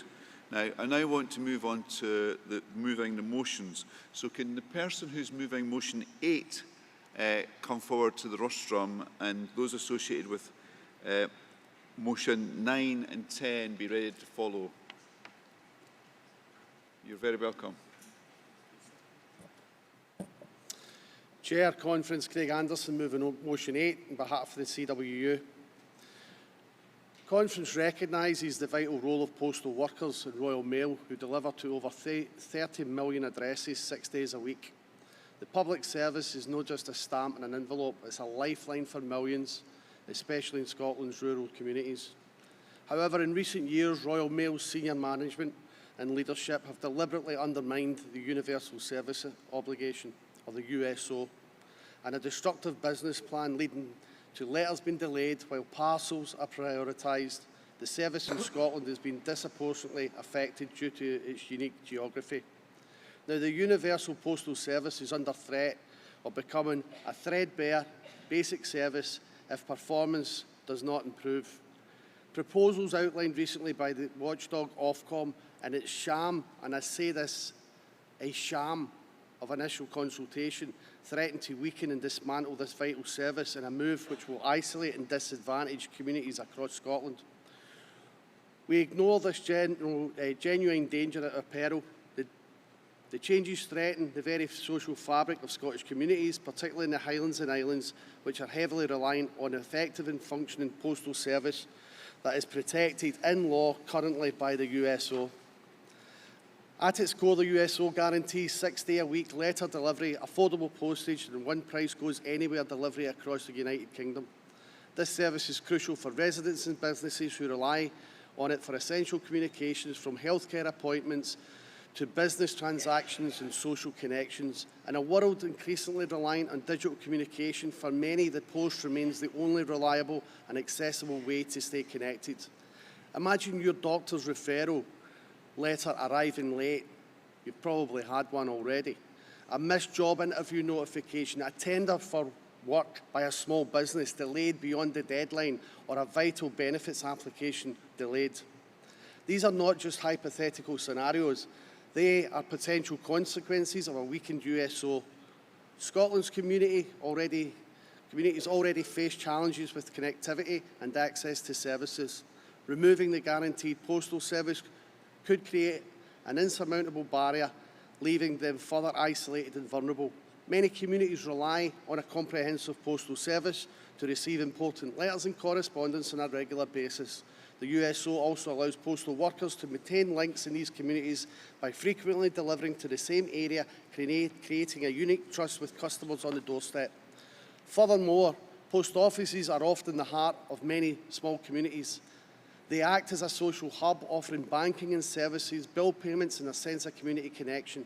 Dismantling the USO could push these vital outposts closer to closure, in turn exacerbating existing loneliness and isolation, particularly for older residents. The argument for reform often focuses on the declining use of letters and the financial burden on Royal Mail, but Ofcom's proposal did not take the time to listen to CW members, the very posties who are amongst the most trusted public servants in our society. Debating the future of the postal service in the absence of those who work in it and delivering it each day was completely inappropriate by Ofcom, and that demonstrated to most people what Ofcom's real priorities are. This is a regulator openly pursuing the failed agenda of the former Royal Mail Group leadership, all of whom have now left the company, but not before emptying its coffers by the way of £567 million in dividends and a share buyback in 2022, before their mismanagement cost the company recently a £748 million in operating costs in 2023. They drove that business to the brink of bankruptcy, chasing an agenda and trying to destroy a trade union. Ofcom and indeed Royal Mail's own bosses have a narrative which ignores the wider social aspect of the USO. It's not about delivering mail. It's about ensuring equal access to essential services, promoting social inclusion, and particularly for us in Scotland, safeguarding the unique character of rural Scotland.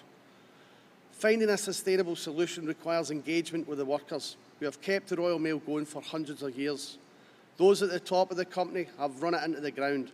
From its substantial profit levels made a few years ago, they want to turn Royal Mail into a gig economy courier service that dumps parcels on doorsteps, in driveways, in gardens, before you can even open the door. Our members face brutal attacks and suspensions on trumped-up charges during our dispute.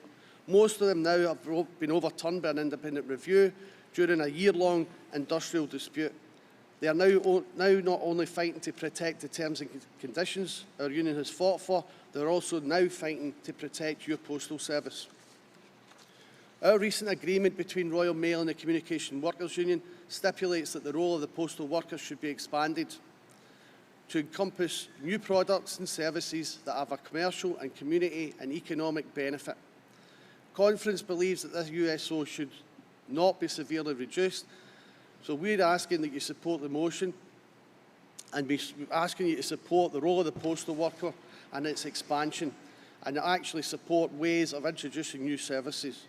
So what we ask for is for Scottish Labour to campaign alongside the CWU to ensure that USO remains truly universal and it's not reduced from its basic service. And we're also asking Scottish Labour to meet with Royal Mail and the CWU to discuss opportunities to expand the role of postal workers in Scotland.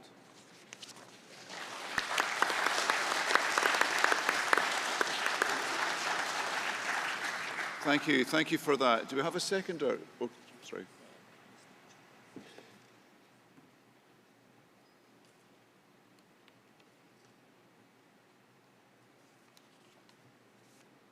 Good morning, Conference. Chair Eleanor Haggett, Unison Scotland, seconding Motion 8, Universal Postal Services. Much as we value our posties, and we do, and we should, this motion just doesn't include them. It includes every single one of us who live in a community. We've heard from Craig about how we could take this institution that has a presence in every single community in the country and make more use of it. These are good ideas, and we should be looking to explore and advance them. But before we make things better, we need to stop them getting them worse. And defending the universal service obligation is absolutely key to that. And it is under threat. It's under threat not because people only want mail 3 days a week.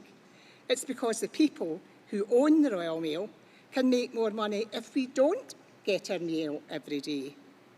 That's what's at stake here.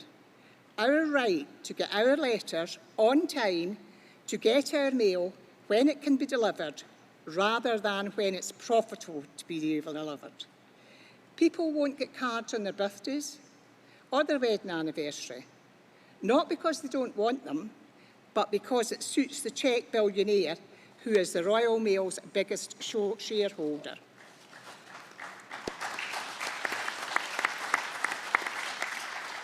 The NHS will only be able to send out appointment letters 3 days a week, and will have to shift how they organise their staff to do it in order to make more money for a billionaire who is accountable to no one in this country.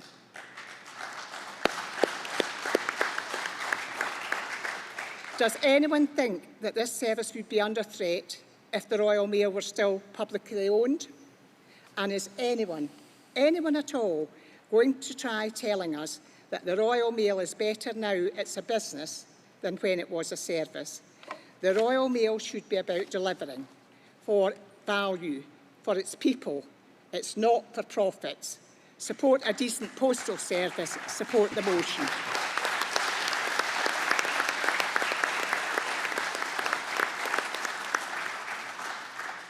Thank you for that. So next we have motion 9, which is on skills development.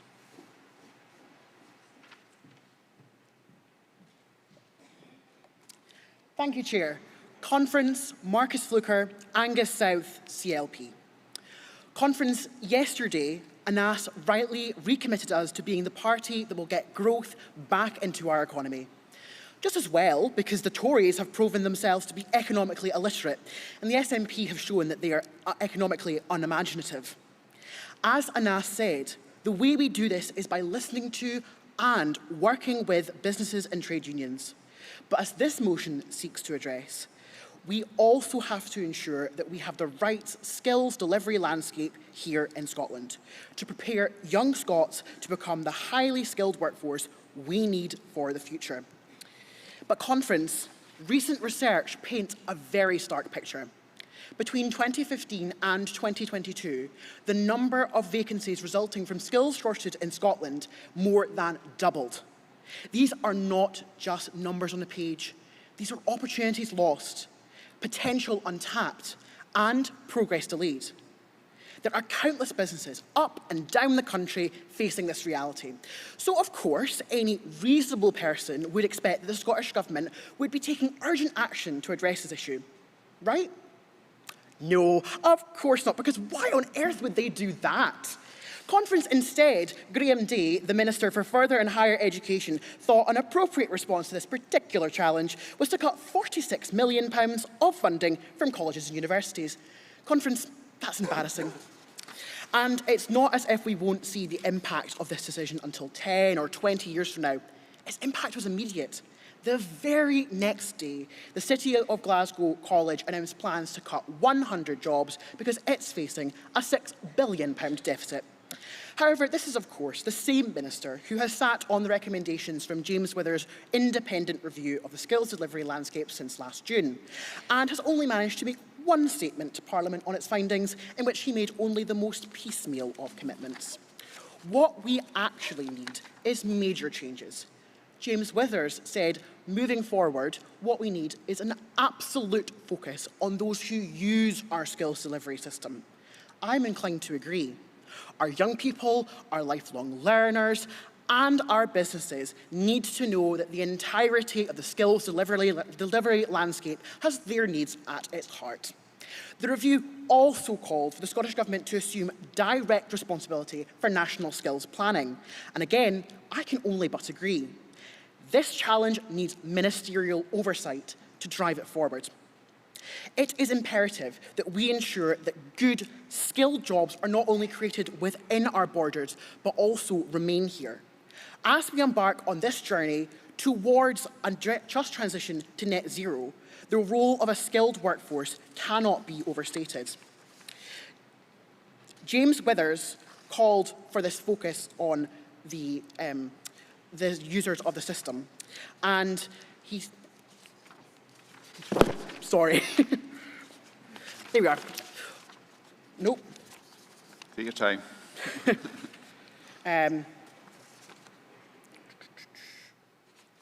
Managed to get myself out of order. Anyway, to turn to another topic, because I can't find my page.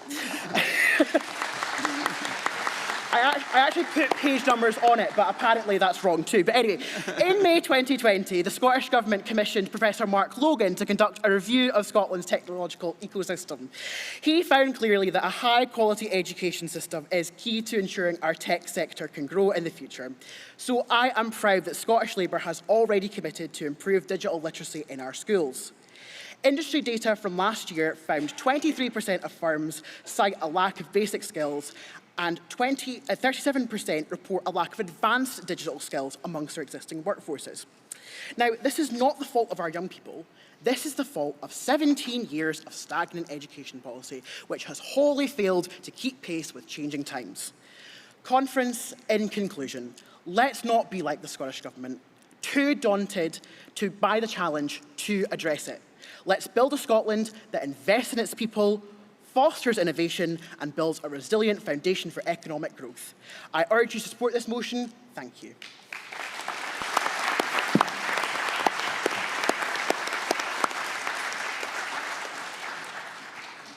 We'll never know what was on that missing page. We'll never know.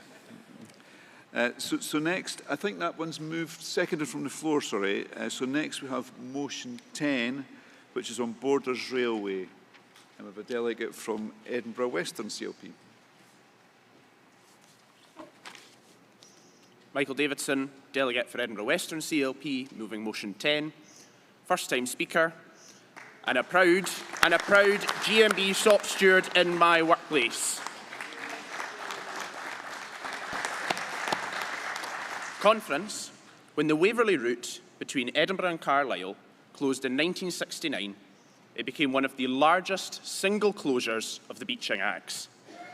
This misguided decision devastated local communities along the whole length of the line. Protesters on its last day, marched behind a coffin draped in black.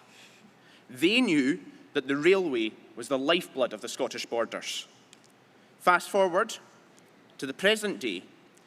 Now, the partially reopened line between Edinburgh and Tweedbank has far outstripped the diminutive expectations that were put upon it.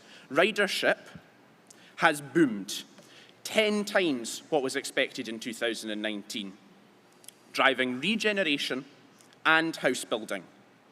What's more, tourism has increased as people flock to see the beauty of our border towns and hills. The Borders Railway is a story of what new railway infrastructure can achieve in Britain. But Conference, this is only a half measure. The line, as it stands, only covers 1/3 of the original line.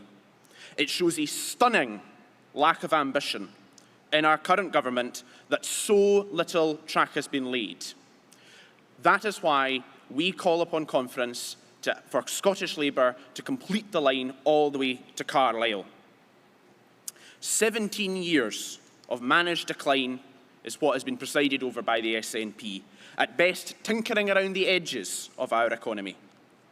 Instead, we should build an economy in the interests of working families, one that revitalises our communities instead of abandoning them. Melrose, Hawick, Newcastleton, Longton, they all deserve a railway, all the way to Carlisle.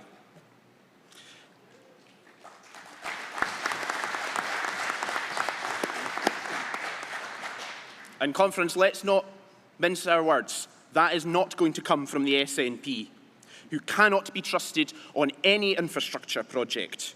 Just look at the debacle with the ferries. They have left isolated working communities in the Isles high and dry, and they would do it again with the Scottish borders. Furthermore, it will not come from those economic vandals in the Tories. Leaving working class communities high and dry is just what they do.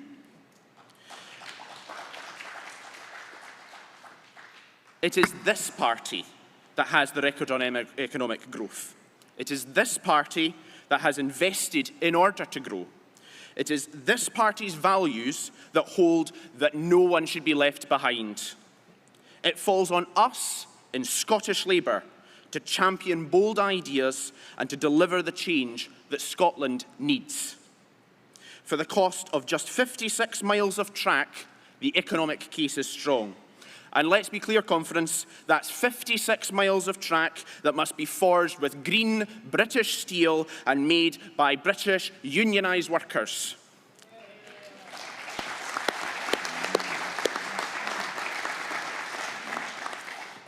The line would vastly reduce journey times between the border towns to Edinburgh, allowing more people the option to work in the economic centres of Edinburgh or Carlisle, and further boost commuter housing.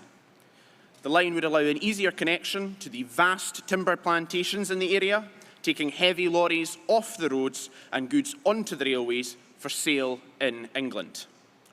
Increased capacity for passenger services across the route will also help reduce the pressure on the crowded West Coast Main Line and allow a greater proportion of freight to be transported by rail.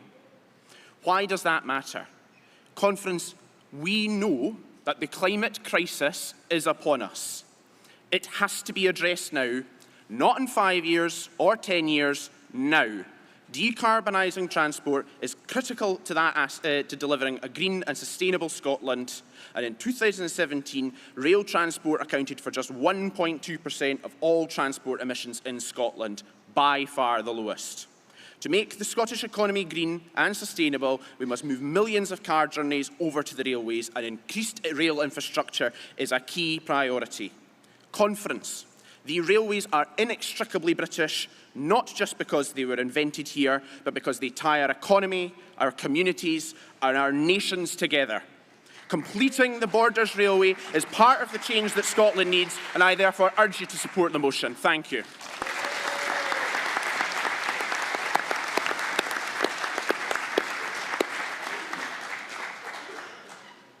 Thank you. So I understand that one was moved from the floor. So we can move on to motion 11, which is community energy, which is... Sorry? Oh, there is a seconder, sorry. Apologies, I understood it was coming from the floor.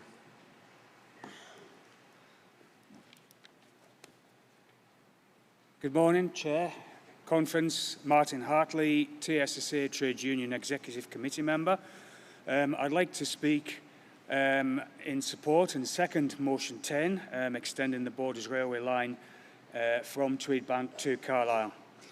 Look, delegates, I won't make this speech into a history lesson, and we've heard from the mover of the motion, but Richard Beechin in the 1960s wrote 2 reports, The Reshaping of British Railways and the Development of the Major Railway Trunk Routes, ordered by the anti-railway Tories, and I say anti-railway Tories because it was them that sold off the family silver in the 80s and 90s to privatisation, and they're trying again now by closing ticket offices, cutting jobs and rewarding private train operating companies to provide substandard public services. But look, that's for another debate. The Beeching cuts slashed 5,000 miles, a loss of 55% of national stations and around 67,000 British Railway jobs from the national railway system. And as we heard, the Borders Railway line was certainly a casualty of those cuts. Thankfully, in 2015, the Borders line reopened to passenger traffic from Edinburgh Waverley to Tweedbank. And I work in Edinburgh Waverley. And I see this route every day is busy every day with school children, workers, people coming in to shop in Edinburgh. And it's been a success. And extending the line from Tweedbank to Carlisle, well, why not? There'll be some challenges along the way, but if the political will is there, the community will, and the investment is right, we can get it done. Look, it goes without saying that this line is a fully staffed railway with drivers, guards and fully staffed ticket offices will improve access to healthcare, education and improve the links with communities. Additionally, it'll open new tourism opportunities, in turn creating jobs and investment and growing our local economies for local people. Extending this line also aligns us quite rightly with our collective responsibility and commitment to reducing carbon emissions by reducing the congestion and traffic on our roads. And additionally, it will provide a diversion route during times of engineering works or any emergencies that affect both the East and West Coast main lines. So I'm pleased to support this motion as a transport trade union, and I'd ask you to support motion 10. Thank you.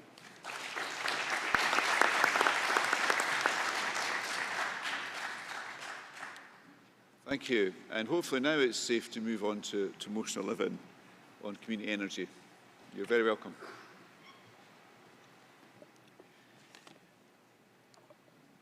Matinva Acherchin. Michael Gregson from Inverness and Nairn, CLP.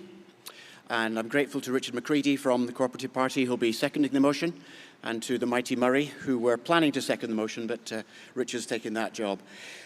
Our motion is community energy cooperatives as part of a just transition. This motion really enshrines the idea, basically, that our national economic and social regeneration, reconstruction, depends on people buying into our agenda. Labour's Warm Homes Plan, our burning desire to support people struggling with fuel poverty and crippling energy bills, mean that we're very well placed to achieve the goals set out in this motion. The growth of community energy has been a major success story in recent years. There are over 700 projects supported by Community Energy Scotland. From Glasgow to Aberdeen, Edinburgh to Shetland, in the Western Isles, across the whole country, community energy groups are springing up and thriving, achieving price certainty, reduced energy bills, energy efficiency grants, local partnerships and funding for innovation projects. And they're using wind, hydro, solar, biomass, hydrogen systems, combined heat and power. Sadly, there was no place for Humza's hot air, but otherwise, we have a great range of renewable energy technologies in operation across the country. And wider community benefits. The James Hutton Institute has shown that the Tyree project, for instance, has achieved £250,000 of profit, which is all channeled back into the community. Even the tiny green energy Mull operation has achieved £35,000 of money back into the community, the people that actually buy into this, buy shares, support it, sign up to it, in the face of all the marketing and all the hype from the 6 big energy providers. The Labour Party is committed to creating GB Energy, which is a key plank within this movement, a publicly owned company whose headquarters will be in Scotland. As Anna said, we want Scotland to be a clean energy superpower. But enough green energy has to be created to replace what's currently generated by oil, gas and coal. Campervans use quite a lot of fuel. So our motion places research, empowering local communities and enabling enterprise agencies, which have been scandalously underfunded by the Scottish Government, as fundamental to this process. Underfunding Highlands and Islands Enterprise, Scottish Enterprise and South of Scotland Enterprise basically has been asking them to do their job while taking their best players off the pitch. They cannot afford to do what we need them to do, which is enable, facilitate, encourage, develop. Community energy, Labour's local power plan, is central to this aspect of renewing Scotland's economy and society. It's a complex context. Nobody's turning off oil and gas taps immediately, as has been emphasised. Commitments will be honoured. There are difficulties, of course. The grid isn't up to the job at the moment.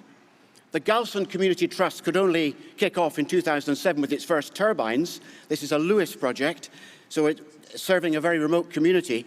They could only begin with help from the Cooperative Bank. That was the only funder they could find. We've got difficulties of other kinds. Not everywhere can provide a 20-mile-per-hour wind, although quite a lot of places can. But there's a major challenge to the construction of the infrastructure that we need. But a GB Energy set up by a Labour government within a Green Prosperity Fund and the mechanism of cooperatives can be a success story of our regeneration.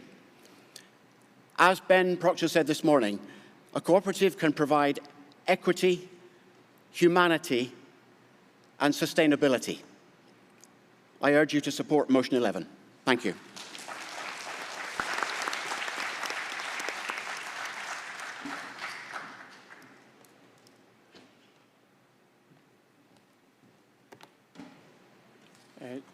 Chair, Conference, Richard McCready from the Scottish Cooperative Party. I'm delighted to be seconding motion 11 on community energy, and thanks very much to Michael for an excellent speech which set out a lot of the issues around that. As we heard yesterday, we need to promote a green industrial revolution. This cannot be done at the cost of workers or at the cost of communities.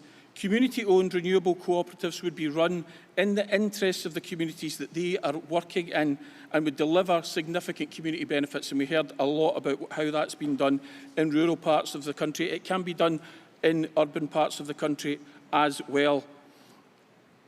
I want to, as a cooperator, I'm delighted to be taking part in this debate about the economy, and I want to welcome the paper published this week by the Scottish Labour Party about the economy. It's hugely important that we see growing the economy as central to what we do. A just transition must be fair to communities and to workers. I want to make the case for an economy where power and wealth are shared, where workers and communities can have a say in how the businesses that work in their community and the businesses that they work for are run.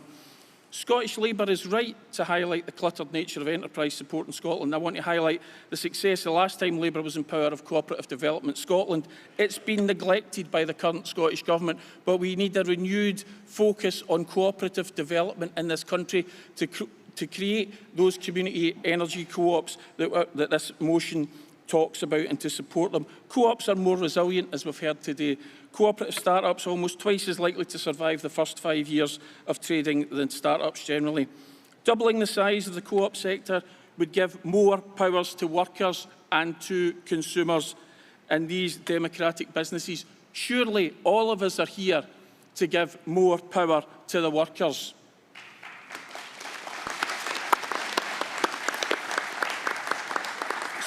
Talking about giving more power to the workers, the Scottish Co-op Party is proud to be working with Richard Leonard to bring in look at a way of bringing in the Italian Marcora law to Scotland to give workers and businesses that were being sold or were about to close the right to take over their business and turn it into a workers' co-op. That's important. I want to say today, in the context of this debate, that the Co-op Party fully supports the motions put forward by CWU. A universal postal service is essential to all of our communities. The Angus South motion put forward by Marcus, fantastic. We have to be serious about developing a skilled workforce. And Edinburgh Western and TSSA, absolutely correct to say that we should be about promoting infrastructure in this country. And solidarity to the comrades in Inverclyde who will be coming up after this. If you support our call, come and support us at the stall. Growing the economy is hugely important to the future of our country. In local government in Westminster, and importantly, as Anas has said, in Holyrood, we need to use the powers that we have to make a difference. Current Scottish Government doesn't do that. We need to grow the cooperative economy through community energy and other sectors, and I hope, I second motion 11, and I hope that you will support it. Thanks very much.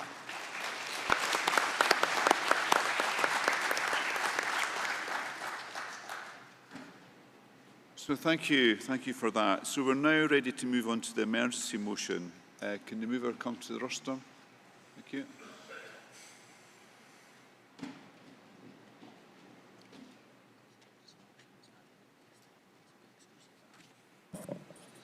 Thank you, Chair. Good afternoon, Conference. Marcus Barry, Greenock and Inverclyde CLP, first-time Speaker. I'd like to thank Eileen and her committee for allowing this emergency motion to be debated today. The announcement by BT that they plan to close the EE call centre in Greenock is a devastating blow to our area. This will mean a loss of 450 jobs, and the vast majority of this workforce are drawn from the Inverclyde area. These job losses come at a time when Inverclyde has seen over 1,000 jobs lost because of site closures. IBM, gone. BPI Plastics, gone. Amazon in Gourock, gone. Adding 450 more job losses simply cannot be allowed to happen, Conference. The company have stated that there will be no redundancies, but many employees will be unable to continue working for EE if it means travelling to another site or moving home. The workforce at EE and Greenock have been badly let down by the Scottish Government and the SNP elected representatives for our constituency. Despite repeated calls for financial support, the SNP government has so far not provided a penny of support in response to these job losses over the past year, and has not responded to calls made by the Inverclyde Socio-Economic Task Force for more investment, which was made over 6 months ago. The First Minister has given assurances that he will do all he can to support our local economy, but we were given the same assurances over the Amazon closure, and there has still been no concrete financial support for Inverclyde to help with the creation of replacement jobs. The Economy Secretary, Neil Gray, was invited by our council leader to visit Inverclyde 6 months ago, but surprise, surprise, he cancelled several times. Conference, this is simply not good enough. Conference, we call on the BT group to reverse its decision to maintain the jobs in Greenock for the long term. We call on the Scottish Government to come forward with funds to support the local economy in Inverclyde. And, Conference, we express our solidarity with the EE workers who are facing an uncertain future at this time. Please support this motion. I move.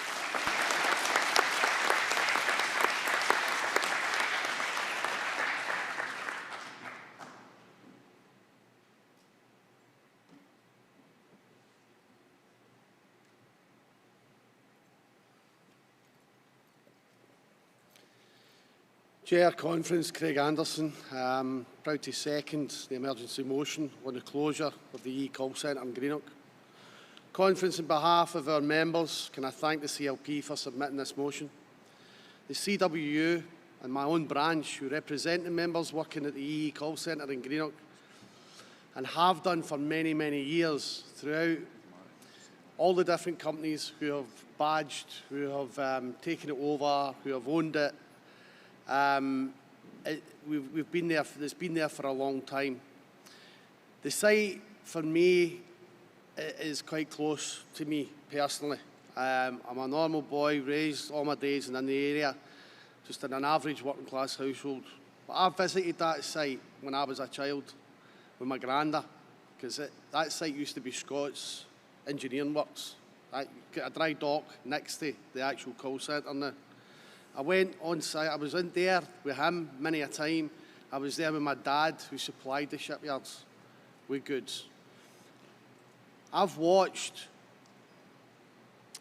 as the shipyards closed down. I've seen the effects in my own family. I've seen the effects in my neighbours' families and everybody's families in Inverclyde. Then I watched the growth of the electronics industry in Inverclyde. Manufacturing took off a little bit in Inverclyde. And then I watched the demise of that as well. And then we moved, as most places did, we moved to the service and financial sector. And now I'm watching the demise of that. But the problem I have is I don't see what's next. We're at a critical point with my local area, and we've got to act now. The call centre's been there for over 20 years, and at one point provided work for a call centre across the street from it. It employed at its peak over 600 people, plus the call centre across the street. Some of my long-term members have worked there for nearly 20 years. Not an automatic career choice. However, when IBM and the electronics industry left Inverclyde, many seen it as a stopgap, which after adapting their skills, they found the workplace and the locality an attractive enough place for them to stay and work. Now I'm an honest broker, and it would be wrong of me to compare this closure with the upcoming BT closures in Allness and Enniskillen. The latter two are complete closures with absolutely no other alternative for people. And the latter two are hours of travel away from any other redeployment prospects. I can stand here and say with confidence today, with the work that our union has done, that BT will give every single person currently employed at that site a job, but that job will be based in Glasgow. They will also receive agreed travel costs, and they will also keep their working on the same terms and the same job as what they had. But there are specific issues in terms of caring and childcare responsibilities, and also reasonable adjustments. Do not make the mistake that this is a white flag from the CWU. We want to save this site. We want to fight to save this site. And at this particular time, Inverclyde needs to save this site from closure. The loss of these jobs at EE is yet another hammer blow for the Inverclyde economy. This is an area that has been subjected to repeated large-scale industrial closures with no apparent industrial strategy to sustain the future of the local economy. So what we need is the Scottish Government to convene an overall task force to bring together all the stakeholders, the CWU, to ensure the people of Inverclyde are not left abandoned.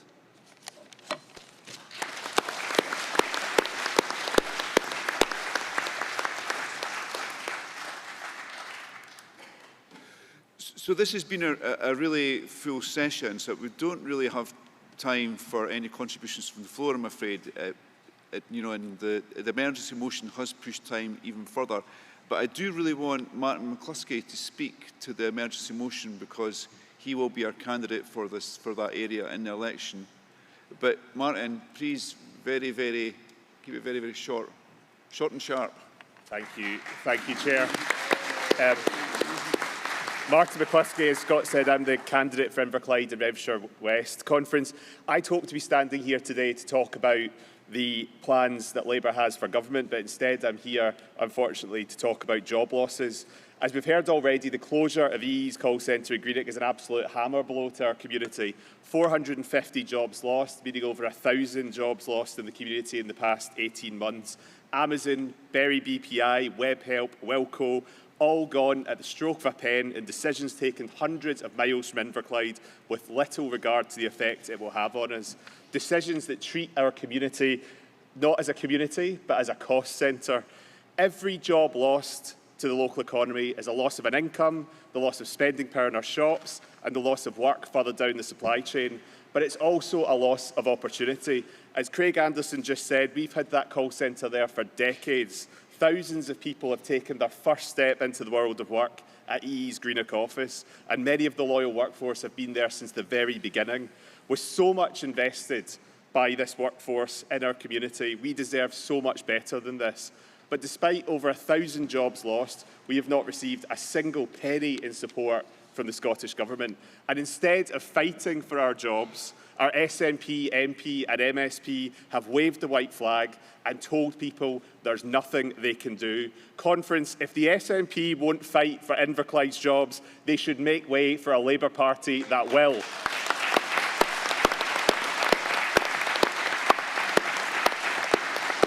Conference, I have two appeals today. The first is to the Scottish Government to step up to the plate and support our community. Inverclyde Council put £70 million worth of projects on the table for funding 6 months ago. Nothing has come since this request. The Government need to act now. And my second appeal is to Alison Kirkby, the Chief Executive of the BT Group.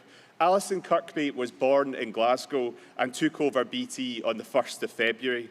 She talks about her experience growing up in a working-class community and the challenges she and her family faced. She will know the impact that job losses have had on communities in the west of Scotland.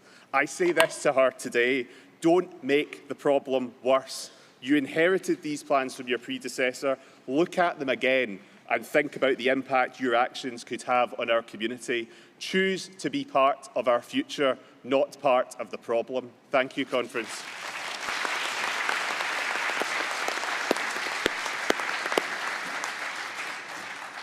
Thank you for that, Martin. I think it was worth giving ourselves more time pressure by squeezing that in. Now, I want to invite Daniel Johnston, MSP, to come to the rostrum to close this debate. Thank you.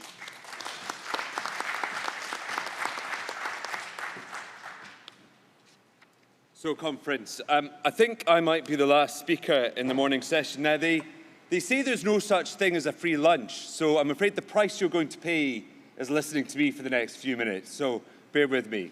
Thank you. So, our party has always been clear. Social justice and economic prosperity go hand in hand. And Conference, we championed devolution so we could bring decision-making closer to the people we seek to represent. What we hoped for when we campaigned for devolution was for an innovative government with its ear to the ground, decisions made closer to people and laser-like focus on outcomes. But the government in Holyrood is failing to deliver. Rather than pushing power down, it has endlessly pulled decisions and power to the centre. We are mired in a vicious cycle of high taxes, diminishing public services and economic decline. Let me put it another way. Scotland's a small place, but we seem to be making things terribly complicated. Conference, we need this to change. That is why this week we published our Building a Business Case for Scotland, based on 3 clear principles which will guide our approach to the economy, to drive the change our country, our economy, our communities so badly need. Our first principle is partnership, because we know that delivering growth is only possible if government, business and trade unions work together, developing a shared understanding of and a plan for the economy. For too long, business has been treated as an afterthought in government policy making. Consultations where they take place are tokenistic, a tick-box exercise with decisions bearing no resemblance to what has been said or ideas shared.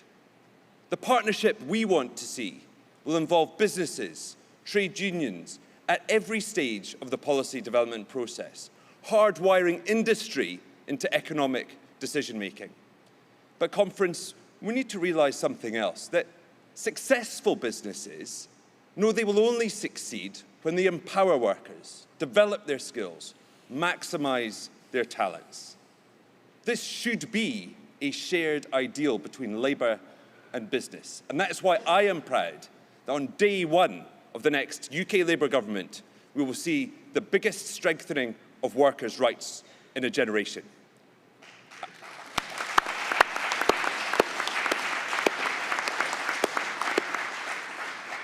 Our new deal for working people will make work pay, end the low-wage, low-investment, low-productivity cycle that the Tories and the SNP have trapped us in. Business, workers and government working together in partnership. One of the most important ways we will demonstrate this partnership is by changing and transforming our skills system. Our new approach to skills will place business and industry at the heart of a new demand-led skills system.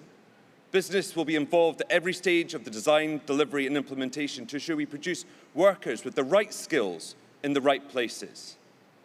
The way businesses and employees access skills will also change. Our modern apprenticeships are world-class, but there is unfulfilled demand for much shorter, sharper, more focused courses. So we will modularise apprenticeships, combined with skills passporting to provide flexibility and specialisation for apprentices and employers, allowing those with existing skills and competencies to fast-track through the system, creating a lifelong skills offer. Our second principle is that we believe there is a need for a plan and pipeline for the economy. Government all too often, both in Scotland and Westminster, relies on magic thinking, lofty targets but with no plan or steps to deliver, dreams of being like other places, without recognising the strength and the talents and capabilities we have right here. Endless strategies mean we have no strategy at all. Business, government and trade unions need a shared plan and shared goals. Our approach will see strategic planning, clear milestones and shared understanding of roles between government, industry and trade unions. Government will be a predictable, a stable, trusted partner to business. And we must ensure our enterprise agencies are pulling in the same direction. One of the first acts of a new Labour government in Scotland will be to reform the cluttered landscape of enterprise agencies. We will work with business to remove the complexity, align priorities so all government institutions help businesses grow, export, innovate, adopt technology and attract investment. Our third principle is that we will harness the enormous convening power of the state. Government cannot direct the economy, but it does have immense power in bringing organisations, companies, agencies and experts together where there are shared goals and challenges. Sometimes opportunities exist that require market-wide investment, where individual businesses or sectors lack the scale to implement them. There can be a first-mover disadvantage, a penalty to doing something innovative that the market is not ready for. Government, therefore, must be proactive, convening the right people and organisations to create shared plans and collective action.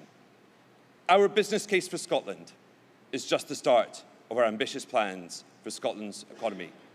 For too long, we have had a government that would rather talk about what it cannot do rather than thinking creatively and acting in an innovative way to deliver what it can. This must change. We will work with business, with trade unions, to deliver the change that Scotland needs. The change that Scottish Labour is determined to deliver. Thank you, Conference.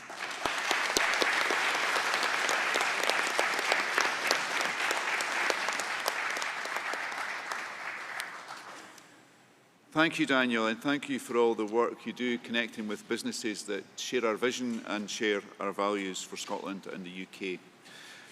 Okay, what I want to do now is just run through a vote on the motions which we've considered in this session, and we'll do it by a show of hands, hopefully. So the SEC recommends all the motions in this session, including the emergency motion. So can I have a show of, and apologies if this feels a little rushed, Can I have a show of hands for motion 8 on universal service postal service? That's in support. Okay, is anybody daring to oppose that one? Okay, no one. That's passed. Thank you very much. Motion 9 on skills development. Show of support. Anyone against that one? Oh, you can't be for and against, sir. You have to. Motion 10 on Borders Railway. Everyone support? Thank you. Anyone against? Excellent. Motion 11 on community energy. Support? Anyone against? And the emergency motion on the EE call centre closures and job losses. Are we in support of that motion? Excellent. Anyone against? Very good, very good. So that concludes this session. I hope you have a good time over lunch. Take advantage of the fringe and the exhibition, and I'll see you back here at 2 p.m. to listen to Ian Murray, MP. Only 2 minutes over after all that. Perfect.